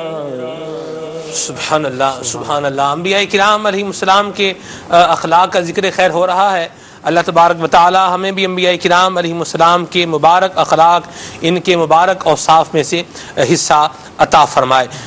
جی عدنان بھائی مزید کیا ارشاد فرمائیں گے؟ جیسے ایک صدق کو بیان کیا، ان کی سچائی کو بیان کیا، مزید حضرت سیدنا اسماعیل علی نبینا و علیہ السلام، ان کا جہاں اللہ تبارک تعالی نے یہ ارشاد فرمایا کہ وہ اپنے وعدے کے سچے ہیں، وہیں اللہ تبارک تعالی نے ایک اور وصف بھی ذکر فرمایا، وَكَانَ يَأْمُرُ أَهْلَهُ بِالصَّلَاةِ وَالزَّكَاةِ وَكَانَ عِنْدَ رَبِّهِ مَرْضِيًّا۔ ارشاد فرمایا کہ حضرت سیدنا اسماعیل علیہ نبینا و علیہ السلام یأمر اہلہ اپنے گھر والوں کو حکم دیا کرتے تھے نماز کا اور زکوٰۃ ادا کرنے کا. سبحان اللہ. اور خود اللہ تبارک تعالیٰ کے ہاں پسندیدہ تھے. تو یہ بھی انبیاء کرام علیہ السلام کے اخلاق میں سے ہے کہ خود تو اخلاق کردار اللہ تبارک تعالیٰ کی جو عبادت تھی اس کے جو عالی مقام تھے اس پر فائز تھے, ساتھ ساتھ اپنے گھر والوں کو بھی ان باتوں کا حکم ارشاد فرمایا کرتے تھے. تو ہمیں ہمارے لیے حسن خلق جو ہے وہ اس اعتبار سے بھی ہے کہ ہمیں بھی چاہیے کہ جہاں بندہ خود نماز پڑھتا ہے وہاں اپنے گھر والوں کو بھی اس کا سبق دے, اس کے بارے میں بتائے. اسی طرح زکوٰۃ فرض ہے تو اس کے بارے میں بھی جو ہے اس کی ادائیگی کا ذہن بھی دیا جائے. تو انبیاء کرام علیہ السلام نے مختلف جو اعمال خود کیا کرتے تھے اپنے گھر والوں کو بھی اس کا حکم ارشاد کرتے تھے. اور یہی ہمیں بھی کرنا چاہیے. نماز وہ عبادت ہے کہ جو مختلف انداز میں تمام ہی انبیاء کرام علیہ السلام کی امتوں پر فرض تھی. وہ اس کی کیفیت اور ہوا کرتی تھی, کسی پر 4 رکعت ہے, کسی پر 2 رکعت ہے. یہ مطلب اس کے اندر اختلاف ہے, اوقات کے اندر اختلاف ہے, لیکن نماز ضرور فرض تھی. ٹھیک ہے. تو اس اعتبار سے نماز کی بھی اہمیت ہے, ہمیں خود بھی پڑھنی چاہیے اور گھر والوں کو بھی ذہن دینا چاہیے. مدینہ رکن مرکزی مجلس شورا حضرت مولانا حاجی عبدالحبیب اتاری حافظہ اللہ تعالی ہمارے ساتھ سلسلے میں شامل ہیں. جی سیدی کیا فرمائیں گے؟ موضوع ہے اخلاق انبیاء کرام علیہم السلام. سبحان اللہ سبحان اللہ. انبیاء کرام کے اخلاق تو واقعی ہم سب کے لیے مشعل راہ ہیں, کیونکہ یہ چنے ہوئے لوگ ہیں.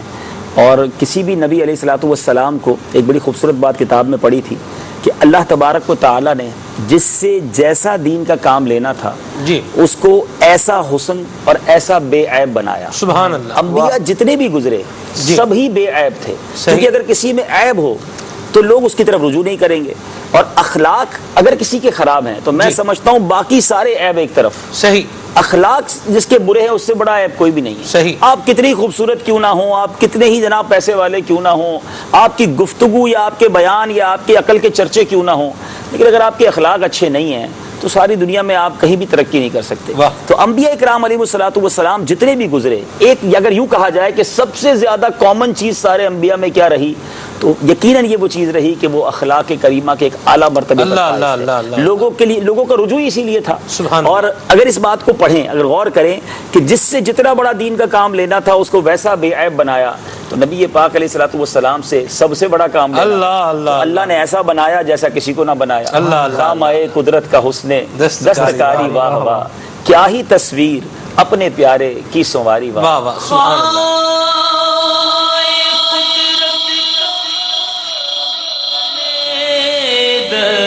دستکاری واہ واہ,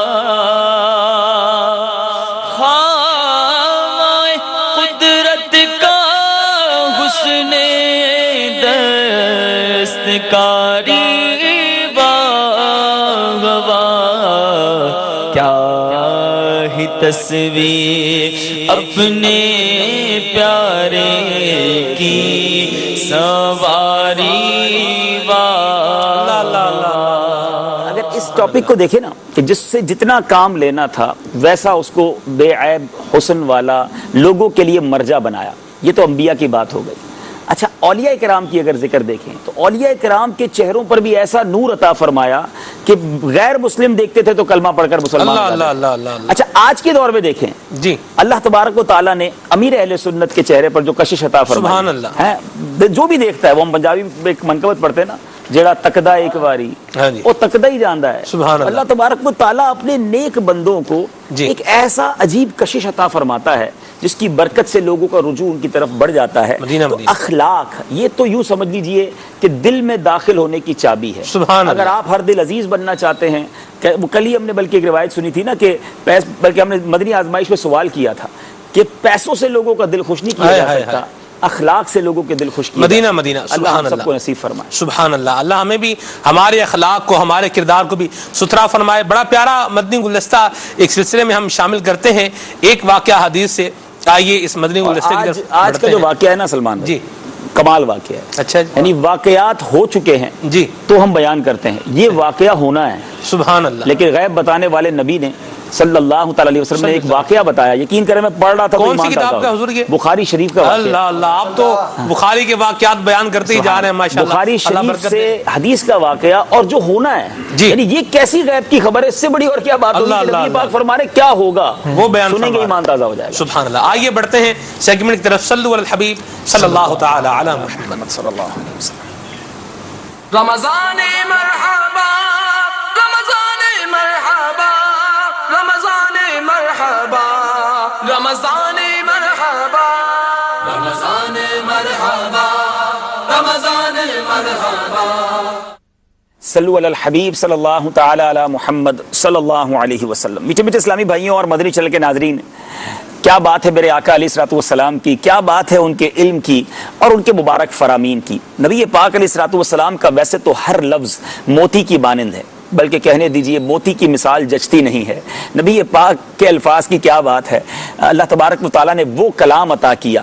امام عشق و محبت اعلیٰ حضرت لکھتے ہیں نا، میں نثار تیرے کلام پر ملی یوں تو کس کو زبان نہیں، وہ سخن ہے جس میں سخن نہ ہو، وہ بیاں ہے جس کا بیاں نہیں۔ آج ایک شاندار واقعہ بخاری شریف سے پیش کروں گا جو ہونا ہے، ابھی ہوا نہیں ہے مگر ہونا ہے، مگر نبی پاک نے وہ منظر کشی کی ہے کہ سنتے جائیں ایمان تازہ کرتے جائیں۔ حضرت ابو ہریرہ رضی اللہ تعالیٰ عنہ سے روایت ہے، فرماتے رسول اللہ صلی اللہ تعالیٰ علیہ وسلم نے فرمایا، قیامت کے دن جب اللہ تبارک و تعالیٰ بندوں کے مقدمات سے فارغ ہو جائے گا تو ایک آدمی جو جنت اور دوزخ کے درمیان رہ جائے گا، وہ جنت میں سب دوزخیوں کے آخر میں داخل ہوگا۔ جنت میں داخل ہونے سے پہلے اس کے ساتھ کیا ہوگا، اس کا منہ دوزخ کی طرف ہوگا۔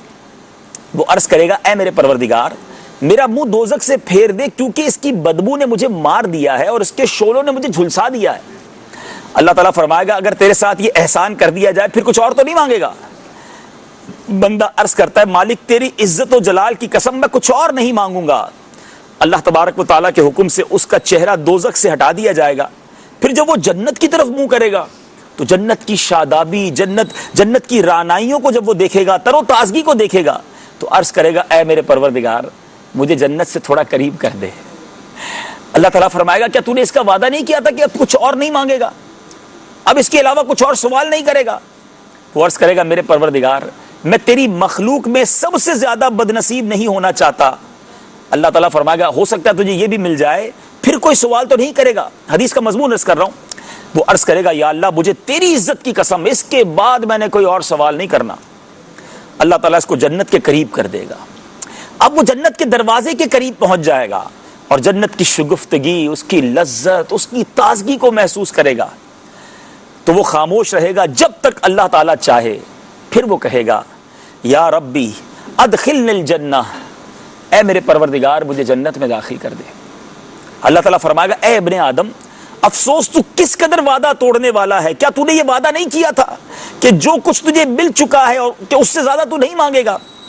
وہ عرض کرے گا، اے میرے مالک، تو اپنی مخلوق میں سب سے زیادہ مجھے محروم القسمت نہ بنا۔ بس اللہ تبارک و تعالیٰ اس کی سادگی پر اس کو جنت میں جانے کی اجازت عطا فرما دے گا اور فرمائے گا، اب تو جتنا چاہے مانگ لے۔ وہ خواہش کرنے لگے گا یہاں تک کہ اس کی خواہشیں پوری ہو جائیں گی۔ اللہ تعالیٰ فرمائے گا، تجھے یہ بھی دیا جاتا ہے، اس جیسا اور دیا جاتا ہے، بلکہ اس کا 10 گنا تجھے اور دیا جاتا ہے۔ اللہ غنی، اللہ غنی۔ اس حدیث پاک کو پڑھ کر اللہ کی کرم نوازی، اللہ کی مہربانیوں پر کیسا ایمان تازہ ہوتا ہے۔ اور یہ دنیا میں بھی، یہ تو آخرت میں ہوگا نا، دنیا میں بھی تو ہم یہی کرتے ہیں۔ ہم ایک تمنا کرتے ہیں، یا اللہ یہ کام ہو جائے، بس پھر کچھ اور نہیں چاہیے، وہ کام ہو جاتا ہے، ہم کچھ اور تمنا کرتے ہیں۔ ایک طرف تمنائیں نہیں پوری کرتے، ختم نہیں ہوتی، دوسری طرف خطائیں ختم نہیں ہوتی۔ مجھے ایک بات بتائیں مدنی چینل کے ناظرین، کوئی شخص ہماری ایک بات نہ مانے، ہمیں اچھا نہیں لگتا، 2 بار نہ مانے اور برا لگتا ہے، 3-4 بار ہماری بات نہ مانے پھر تو منہ نہیں لگاتے اسے، ختم دوستی ختم، رشتہ داری ختم، کہ کوئی بات نہیں مانتا، ہر بار الٹا کرتا ہے۔ سچ بتائیں، ہم نے کتنی باتیں نہیں مانی، ہم نے اللہ کے کتنے وعدوں کو، اللہ سے کیے گئے کتنے وعدوں کو پامال کیا، مگر وہ رب کریم نعمتیں دیے جا رہا ہے، عطائیں کیے جا رہا ہے۔ ایسا کریم اور کوئی نہیں ہے۔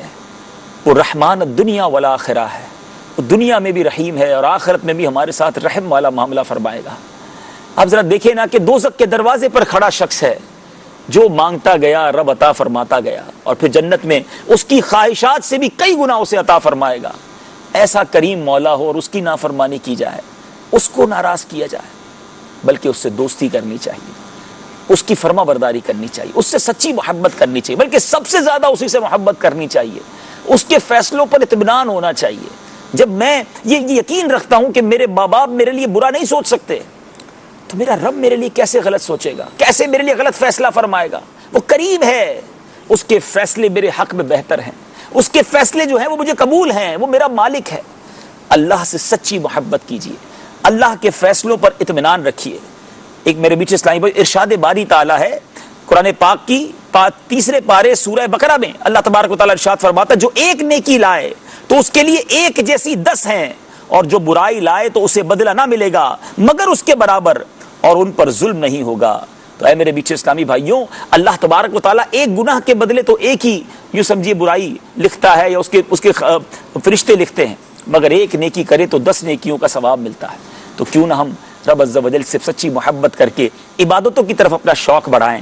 رمضان میں جس طرح نمازیں پڑھ رہے ہیں، رمضان میں جس طرح کچھ گناہوں سے بچ رہے ہیں، نیت کریں انشاءاللہ ماہ رمضان کے بعد بھی ہماری کوئی نماز قضا نہیں ہوگی، ہم رب کو ناراض کرنے والے کام نہیں کریں گے۔ اور اسی رمضان میں یہ پریکٹس کر لیجئے، بلکہ اس سے مانگ بھی لیجئے کہ مولا اپنے پسند کے بندوں میں ہمیں شامل فرما لے، اپنے پسندیدہ کاموں میں ہمیں لگا دے انشاءاللہ۔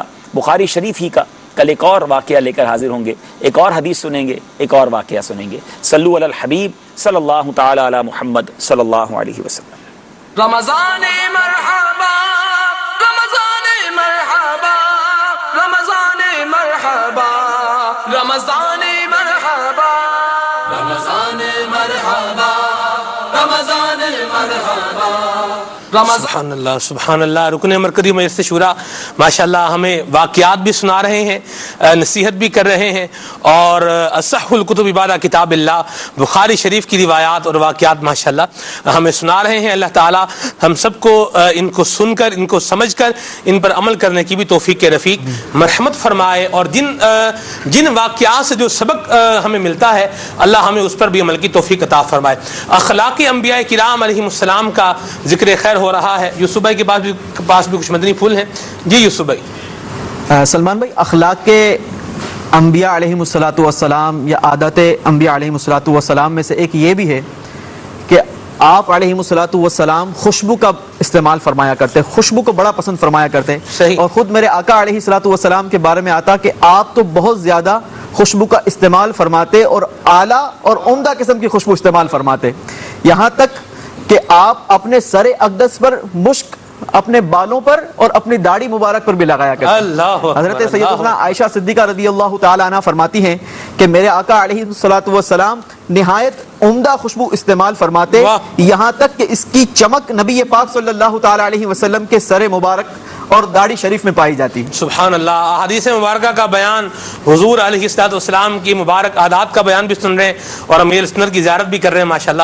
امیر سنت سحری کر رہے ہیں۔ یوسف بھائی آپ نے بھی سحری کرنی؟ جی بالکل، میں نے بھی کرنی ہے۔ سحری روایت بیان کریں، پھر آپ کی باری بھی آئے گی۔ جی اچھا، علماء جو ہے وہ نبی پاک علیہ السلام کے خوشبو لگانے پر بڑی خوبصورت سی بحث فرماتے ہیں کہ نبی پاک علیہ السلام تو خود معطر و معمبر آقا ہیں کہ آپ کو خوشبو لگانے کی حاجت نہیں تھی، لیکن یہ تو اپنے غلاموں کی تربیت اور اپنے امتیوں کے لیے تھا کہ وہ بھی ادائے سنت کو اپنائیں اور اس نیت سے خوشبو لگائیں اور وہ بھی معطر و معمبر ہو جائیں۔ میرے آقا علیہ السلام کو تو اللہ تبارک و تعالیٰ نے پسینہ ہی اتنا معطر و معمبر عطا فرمایا تھا کہ ایک بار ایک عربی نبی پاک صلی اللہ تعالی علیہ وسلم کی بارگاہ میں حاضر ہوتا ہے اور عرض کرتے ہیں کہ یا رسول اللہ صلی اللہ تعالی علیہ وسلم، بیٹی کی شادی ہے، کچھ خوشبو عطا فرمائیے۔ اب میرے آقا علیہ السلام نے فرمایا کہ کل آنا اور اپنے ساتھ ایک کھلے منہ والا برتن ساتھ لے آنا۔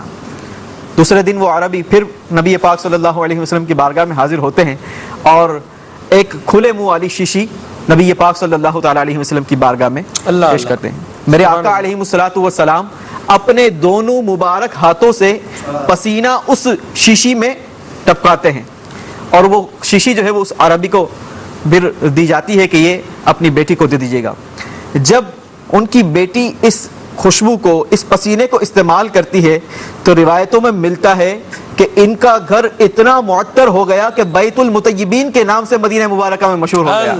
امام عشق و محبت سیدی اعلیٰ حضرت نبی پاک صلی اللہ تعالی علیہ وسلم کے اس معجزے کے بارے میں فرماتے ہیں واللہ جو مل جائے میرے گل کا پسینہ، مانگے نہ کبھی عطر نہ پھر چاہے دلہن پھول۔ تو نبی پاک صلی اللہ تعالی علیہ وسلم کا پسینہ اتنا معطر و معمر ہے۔ سبحان اللہ۔ اعلیٰ حضرت امام السنت نے حضور کی راہوں کے بارے میں کیا مبارک بات لکھی ہے کہ کیا مبارک بات لکھی ہے، امبر زمین عبیر ہوا مشک تر غبار، امبر زمین عبیر ہوا مشک تر غبار، ادنا سی یہ شناخت تیری راہ گزر کی ہے۔ انبیاء کرام علیہ السلام کے مبارک اخلاق اور ان کے مبارک عادات کا ذکر خیر ہو رہا ہے۔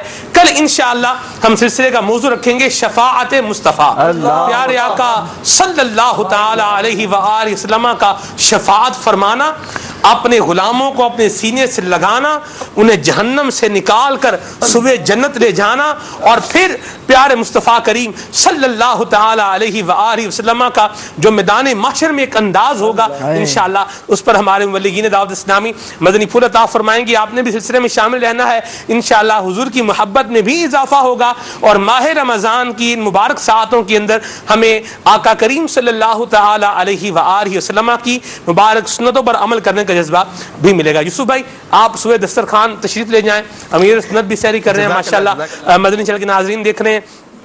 ہم لوگ جو یہاں بیٹھے ہوئے ہم الحمدللہ آج سلسلے سے پہلے ہی سحری کر چکے ہیں، اور چائے بھی تقریباً ہمارے مبلغین جو ہے یہ پی ہی چکے ہیں، میں نے بھی تھوڑی بہت پی لی ہے۔ دوبارہ کھانے پینے کی اجازت تو ہے نا جی؟ دوبارہ کھانے پینے کی اجازت تو ہے جی؟ دوبارہ اگر کھانا چاہیں یا پینا چاہیں تو بالکل اس کی بھی اجازت ہے، کلی اختیار ہے۔ دوبارہ چائے پینا چاہیں تو اس کی بھی اجازت ہے، وقت ابھی ہے۔ سحری کی اجازت، سحری کی اجازت، سحری کی اجازت نہیں، جو کر چکے ہیں وہ بھی دوبارہ اگر کھانا چاہیں حاجت محسوس فرمائیں۔ ہاں سحری نہیں ہوئی، اللہ، ایک ہوتی ہے سحری اور ایک ہوتی ہے سحری، یہ دونوں معاملات مختلف ہوتے ہیں۔ مجھے یاد آ گئی یہ سحری اور سحری پر ایک بات یاد آ گئی کہ جب ہم سفر مدینہ پر تھے، عبد الحبیب بھائی بھی تھے اور سارت ملی سفر مدینہ کی، تو وہاں اعلان ہوا کہ جو سحری کرنا چاہیں، روزہ رکھنا چاہیں، وہ اتنے بجے تشریف نہیں آئیں کہ ان کو سحری جو ہے وہ کھانے کے لیے دی جائے گی۔ اور راشد بھائی ہم نے ایسی سحری کی ہے، ایسی سحری کی ہے کہ بندہ اس کا شاید تصور ہی کر سکتا ہے، یعنی مسجد نبوی شریف کے مطلب گنبد خضرا شریف کے سامنے بیٹھ کر آپ ایسا باب ہی گئے ہیں ماشاءاللہ۔ تو ایک اسلام بھائی نے کہا جی جس نے سحری کرنی ہو تو بہرحال سحری والوں کو بھی اجازت مل گئی اور سحری والوں کو بھی اجازت مل گئی۔ زندگی کی یادگار سحری تھی۔ میں ایک وضاحت کرنے آیا تھا جی، اللہ سلامت رکھے ہمارے دارالفتہ والوں کو۔ میں جب یہ واقعہ بیان کر رہا تھا اس وقت بھی میری سبقت لسانی ہوئی تھی، میں نے اس کو لائیو ٹھیک بھی کر لیا۔ ایک لفظ میری زبان سے نکلا کہ اللہ تبارک و تعالیٰ بھی ہمارے لیے اچھا سوچتا ہوگا، تو اللہ کے لیے لفظ سوچنے کا جو ہے وہ استعمال نہیں کیا جا سکتا۔ مطلب کہنے کا مقصد یہ تھا، اور اس کو میں نے پھر وضاحت کر دی کہ اللہ تبارک و تعالیٰ کے جو فیصلے ہیں وہ ہمارے لیے بہتر ہی ہوں گے، اور ہمیں رب کے فیصلوں پر یقین رکھنا چاہیے۔ لیکن چونکہ لائیو ہی ہوا تھا اور وقت بھی تھا، ناظرین بھی امید ہے وہی ہوں گے، تو کسی کے ذہن میں یہ نہ رہے کہ اللہ کے لیے لفظ استعمال کیا جا سکتا ہے کہ نہیں، تو میں رجوع کرتا ہوں اپنے الفاظ سے، رب تعالیٰ کے لیے لفظ استعمال نہیں کیا جا سکتا۔ سوچنے کا لفظ جی، سوچنے کا لفظ اللہ کے لیے استعمال۔ مدینہ مدینہ بہت شکریہ۔ یہ بھی دعوت اسلامی کے مدری ماحول میں نے کہا لائیو ہی ہے تو آ کر فوراً اللہ ہمارے احسان بھائی کو سلامت رکھے دارالفتہ والوں کو، انہوں نے فوراً میسج کر دیا، تو میں نے ان سے وضاحت لی اور میں نے کہا لائیو ہی آ کر۔ ایک بات بھی ہے اور ہلکا سا پریشر بھی ہے کل سے کہ استاد حسان صاحب سلسلہ نہیں، یہ بڑا اچھا ہے، یہ بڑا اچھا ہے، اللہ سلام۔ اور حسان بھائی کو تو میں ویسے بھی شکریہ ادا کروں گا، یہ ذہنی آزمائش میں بھی ہماری کئی بار انہوں نے اصلاح کی، تو یہ ویسے آپ نے کہا نا پریشر ہے۔ مجھے ایک بار نگران شورا نے بڑی پیاری بات کہی تھی جی، کہا کہ جب مجھے پتا ہوتا نا پیر صاحب دیکھ رہے ہیں سلسلہ جی، تو میں بڑا فری ہوتا ہوں، اللہ کہ اب غلطی ہوگی تو پیچھے پکڑنے والا ہے، سبحان اللہ۔ تو یہ تو ہماری مطلب ہماری بارے لے آ رہے ہیں نا، دعوت اسلامی کا مطلب میں کہوں گا فیضان ہے، بتانا بھی اور اسے قبول کرنا بھی بڑی بات ہے۔ یہ اللہ کی رحمت سے امیر علیہ دیکھیں بڑے پریکٹیکل جو کرتے ہیں نا وہ بچوں پہ وہی چیز آتی ہے۔ ہم نے جب اپنے میر صاحب کو دیکھا ہے وہ دیر نہیں لگاتے رجوع کرنے میں، ہماری تو کیا کہتے ہیں، کیا پدی اور کیا پدی کا شوربہ۔ وعلیکم السلام، کیا بات ہے، کیا بات ہے، ماشاءاللہ۔ نگران شورا کی آمد مرحبا مرحبا، اللہ جزائے خیر عطا فرمائے۔ اخلاق انبیاء کرام علیہ السلام کے حوالے سے آپ نے مدنی پھول سنے، امیر اہل سنت کی زیارت بھی ساتھ ساتھ ہمارے ناظرین کر رہے ہوں گے۔ نگران شورا سے ہم نے جو بات کرنی ہے وہ اس موضوع پر نہیں کرنی، وہ ایک اور بات کرنی ہے نگران شورا سے۔ سیدی آج جی میں نے کیا کیا بھائی، بس یہ تو آپ میں بعد میں عرض کروں گا جی انشاءاللہ. کیا کچھ بھی نہیں ہے آپ نے, تربیت ہی فرمانی ہے ہماری بھی. آپ نے کیا نہیں ہے, کچھ کروانا چاہتے ہیں مجھے لگتا ہے. اللہ اکبر. خیر اچھا جو بھی ہوگا خیر ہی ہوگی, یہ تو بات بدیہی سی بات ہے اور یہ بڑی واضح سی بات ہے. بہرحال ماشاءاللہ ہمارے ساؤتھ افریقہ کے اسلامی بھائی ہیں. کیا بات ہے, سبحان اللہ. نگران شورا واقعی یہ دعوت اسلامی ہے ماشاءاللہ. آپ دیکھیں کہ ان کی بولی دوسری ہے, ان کا ملک دوسرا ہے, ان کا رنگ دوسرا ہے, مگر رنگ دعوت اسلامی والا. ہماری مسجد کے امام ہیں وہاں, سبحان اللہ. اور یہ ماشاءاللہ پچھلے دنوں ہمارے نگران شورا ساؤتھ افریقہ گئے اور ان کی دعوت پر ماشاءاللہ ان کی انفرادی کوشش پر یہ اسلام میں تشریف لائے ماشاءاللہ. 4 بلالی اسلام جی آئے ہیں جی الحمدللہ. 4 امام ہیں, مزید بھی آنا چاہتے ہیں. ڈاکیومنٹیشن اور ویزا کے اور ایشوز ہوتے ہیں, ورنہ اور بھی ہیں ماشاءاللہ, بہت بلالی ہے ماشاءاللہ. 12 کا ہدف تھا, لیکن یہ کہ جن کی ترقی بن سکی سب کا اتنا ایزی نہیں ہے. ماشاءاللہ یہ 4 اسپانسر ہوئے ہیں, یہ بھی میں بتا دوں. دعوت اسلامی کے اخراجات پر نہیں ہے. یہ ہمارے ایک اسلامی بھائی ہیں, انہوں نے ہی ساتھ تھے, تو انہوں نے ساؤتھ افریقہ میں جب یہ سب دیکھا تو ان کی اپنی بھی خواہش تھی کہ یہ آئیں مدنی مرکز میں, تو پھر انہوں نے اسپانسر بھی کیا الحمدللہ ماشاءاللہ.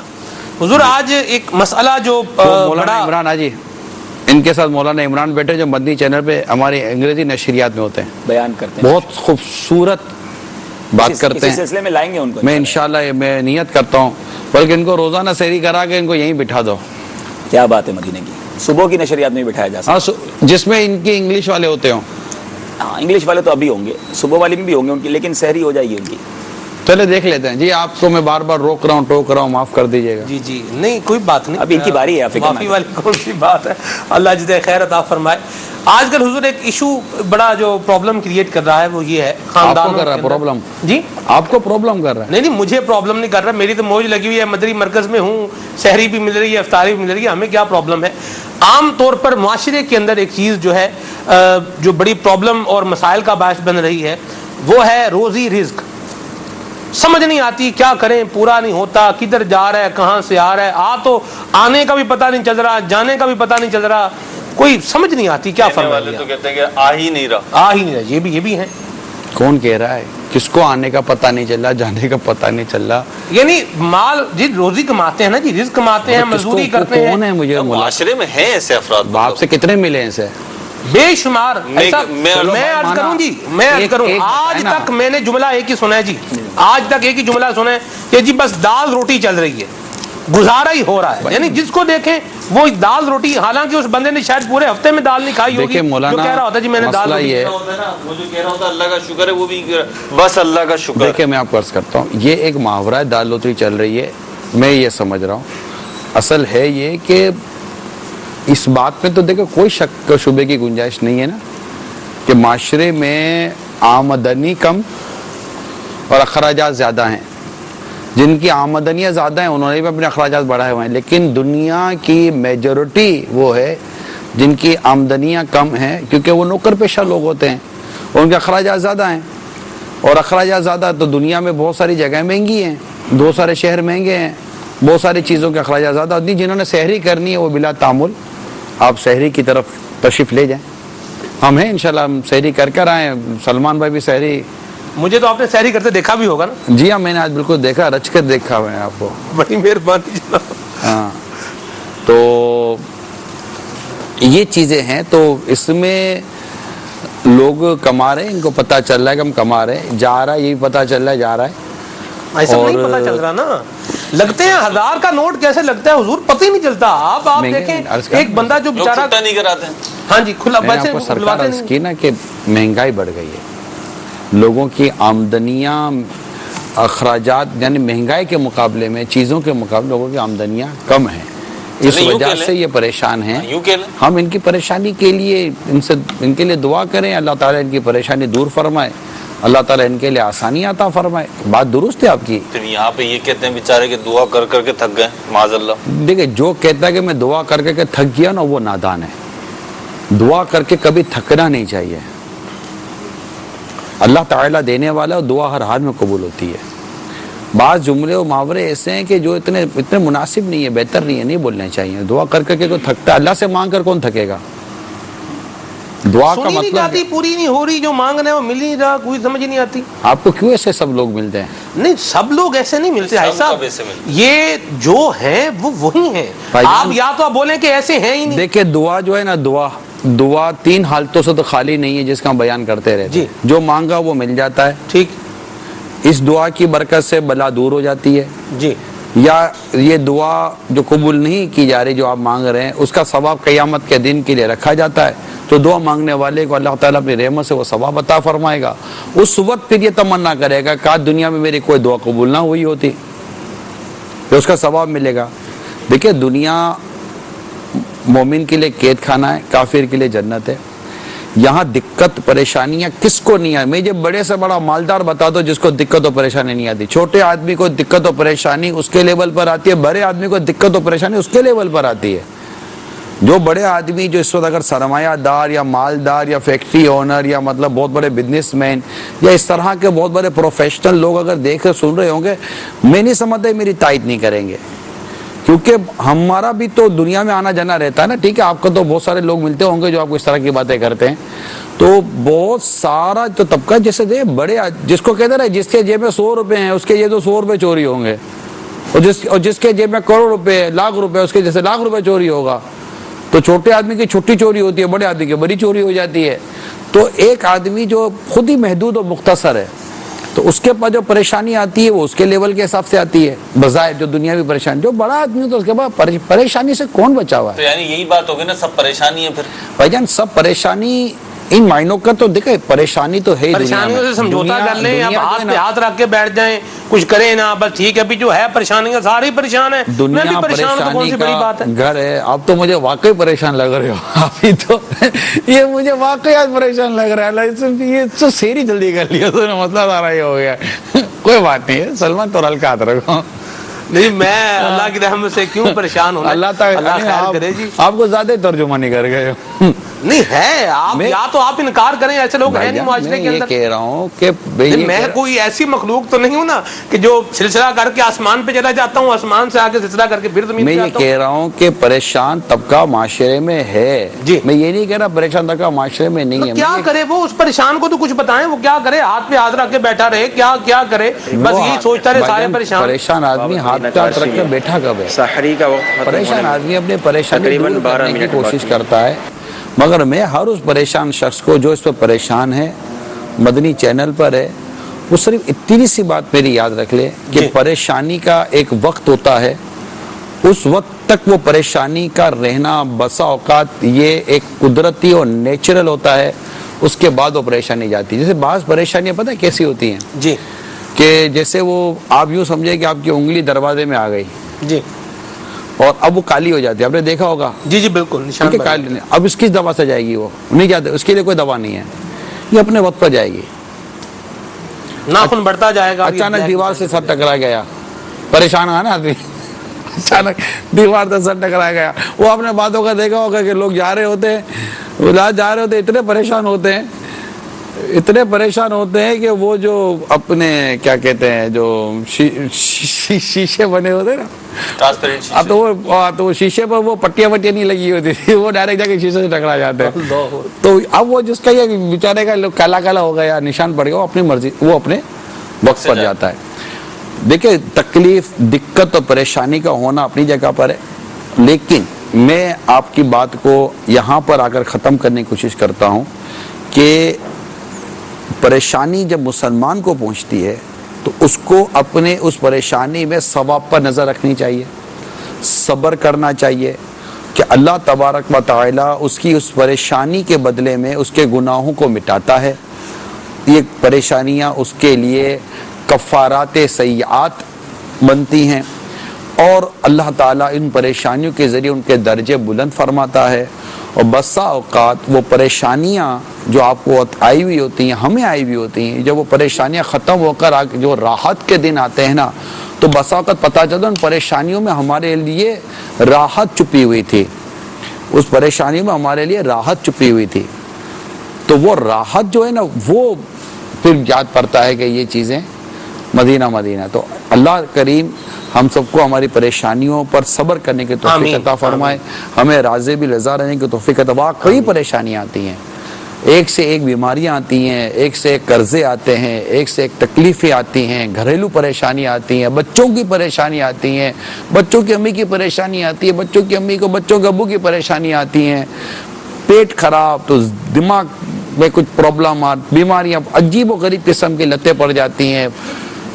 دنیا پریشانیوں کا گڑھ ہے، لیکن مومن کے لیے ایک راحت اور مومن کے لیے ایک عافیت کی بات میں یہ کر دوں کہ اللہ کے کرم سے پیارے حبیب صلی اللہ تعالی علیہ وسلم کی امت پر یہ کرم ہے اس رب کریم کا کہ مومن کے دونوں ہاتھوں میں لڈو ہیں. اللہ اللہ اللہ. مومن کے دونوں ہاتھوں میں لڈو ہیں. سبحان اللہ. جب پریشانی آتی ہے، مصیبت آتی تو صبر کرتا ہے، اس سے بھی نیکی کماتا ہے، اور جب نعمت ملتی ہے، راحت ملتی ہے تو شکر کرتا ہے، اس پر بھی یہ نیکی کماتا ہے. اللہ اللہ اللہ. سبحان اللہ. یہ کرم ہے. حضرت فتح مسلی رحمۃ اللہ تعالی علیہ کی زوجہ رحمۃ اللہ تعالی علیہ کا ناخن ٹوٹ گیا پاؤں کا انگوٹھے کا، اب مسکرا رہی تھی. کسی نے کہا کہ بی بی یہ بھی کو مسکرانے کا وقت ہے، تم کو تکلیف نہیں ہو رہی؟ کہا تکلیف اپنی جگہ پر ہے، اس پر ملنے والے ثواب پر نظر رکھتی ہو تو تکلیف جاتی رہتی ہے، منہ پر مسکراہٹ آ جاتی ہے. یہ میں مانتا ہوں، مجھے کہنا آسان ہے، جب آتی ہے تو ہمارا موڈ بھی خراب ہو جاتا ہے، ہمارا ذہن بھی کام نہیں کرتا، ہمیں گھبراہٹ ہوتی ہے، پیٹ میں پھاڑ پڑی ہوئی ہوتی ہے، دل گھبرا رہا ہوتا ہے، سینے پر بوجھ ہوتا ہے، یہ ساری پریشانیاں گزرتی ہیں، بھوک مر جاتی ہے، نیند اڑ جاتی ہے. یہ ساری چیزیں میں ایڈمٹ کرتا ہوں، میں بھی انسانی ہوں اور ان چیزوں کو نہیں سمجھتا، ایسا نہیں ہے. لیکن یہ بات یاد رکھیے گا کہ یہ وہ کیفیات ہیں جن پر اگر بندہ صبر کر لے اور رجوع اپنے رب کی طرف رکھے اور میں رب سے دعا کرتا رہے اور رب کو کہتا رہے مولا تو جانتا ہے میں جس کیفیت کے اندر ہوں، میری گھبراہٹ، میری بے چینی، میری بے کلی کو تو جانتا ہے مولا کریم، اور تو میری پریشانی پر دور کر. اللہ کریم سے یہ دعا کرتا رہے، صبر کرتا رہے، گناہ سے بچتا رہے اور بے جا شکوہ شکایت سے بچے. اللہ کی رحمت سے اس کو نہ صرف ثواب ملے گا بلکہ اللہ کریم اس پر ایسی رحمتوں کے دروازے کھولے گا کہ مدینہ مدینہ ہو جائے گا. سبحان اللہ. کالز لیں حضور؟ امیر سنت سے بات کرنا چاہیں تو وہ بھی کالز لے لیں. جی ماشاء اللہ، آپ کا سلسلہ بحر رمضان مدینہ مدینہ، اور آج کا آپ کا جو موضوع وہ بھی مدینہ مدینہ. اللہ تعالیٰ آپ کو خوب خوب برکت عطا فرمائے. ویسے تو الحمدللہ کوئی ایسا مسلمان نہ ہوگا جس پہ عطا رسول نہ ہو. نگران شورا بارگاہ میں عرض ہے آپ پہ آقا علیہ الصلوۃ والسلام کی کوئی خصوصی عطا ہوئی ہو تو بیان فرما دیجیے. جزاک اللہ خیرہ. واہ واہ، کیا سوال ڈھونڈ کے لائے ہیں آپ. مدینہ مدینہ. جی حضور، خصوصی عطا مصطفیٰ، یوں تو کوئی بھی نہیں جس پر عطا نہ ہو، ہے نا. منگتا تو ہے، منگتا کوئی شاہوں میں دکھا دے جس کو میری سرکار سے ٹکڑا نہ ملا ہو. یہ تو ہے. آپ پر خصوصی عطا بیان فرمائیں کوئی. ہم سب پر خصوصی عطا یہ ہے کہ سرکار کے صدقے میں ہم کو ایمان ملا ہے. اللہ ایمان سے بڑھ کر کیا خصوصی عطا ہوگی کہ ان کے صدقے ایمان ملا اور ان کے صدقے یہ نعمت ہمیں نصیب ہو. جو بھی نعمت ملی ہے نبی پاک صلی اللہ تعالی علیہ وسلم کے صدقے میں ملی ہے. اور رہی بات ایک اور، تو میں یہ عرض کروں گا کہ میرے نبی پاک صاحب لولاک صلی اللہ تعالی علیہ وسلم کا مجھ پر خاص کرم یہ بھی ہوا ہے کہ مجھے میرے امیر اہل سنت کا دامن ملا ہے. اللہ اللہ. مجھے امیر سنت سے بیعت کرنے کی سعادت نصیب ہوئی، کیونکہ میں جب ان سے بیعت ہوا ہوں تو بیعت ہونے کے بعد مجھے واقعی بہت احساس ہوا کہ ماں باپ کیا ہیں، پڑوسی کیا ہیں، دنیا کی زندگی، آخرت کی زندگی، ان سب کی جو ایک تمیز ہے، پہچان، علم ملا. عمل نصیب کرے اللہ، میرے لیے دعا کرے مجھے اللہ عمل نصیب کرے اور میں نیک بن جاؤں. مگر یہ کہ امیر سنت کا ملنا یہ میرے لیے بہت بڑی نعمت ہے. نبی پاک صلی اللہ تعالیٰ علیہ وآلہ وسلم کو خصوصی کرم ہے کہ اس آقا دو جہاں صلی اللہ تعالیٰ علیہ وسلم نے مجھے اپنے اس عاشق صادق پہ دامن سے وابستہ کیا، اور اس عاشق صادق متصل علی ہمیں امیر سنت جسے ہم کہتے ہیں وہ ہمیں اعلیٰ حضرت کے پیچھے لے کر چلتے رہے. اور یوں ماشاءاللہ ایک اچھا ایک ہے. تو جو اب جو نعمتیں مل رہی ہیں سرکار صلی اللہ تعالیٰ علیہ وسلم کے صدقے توفیل پیر صاحب کے ذریعے ہم تک الحمدللہ پہنچ رہی ہیں، اور یہی مرید کا کامل اعتقاد ہونا چاہیے. جی مزید کال شامل کریں. جی جی. باب المدینہ کراچی میں سحری کا وقت ختم ہونے میں تقریباً 5 منٹ باقی ہے. باب المدینہ کراچی میں سحری کا وقت ختم ہونے میں تقریباً 5 منٹ باقی ہے. صلوا علی الحبیب صلی اللہ تعالی علی محمد. اچھا مجھے لگتا ہے شاید امیر سنت کی طرف کلام ہو رہا ہوگا. کلام کی طرف چلتے ہیں تاکہ ہمارے مدنی چینل کے ناظرین اس پرکیف اور اس اچھی ساتوں میں امیر سنت کے ساتھ وقت گزار سکیں. مدینہ ٹھیک ہے جی.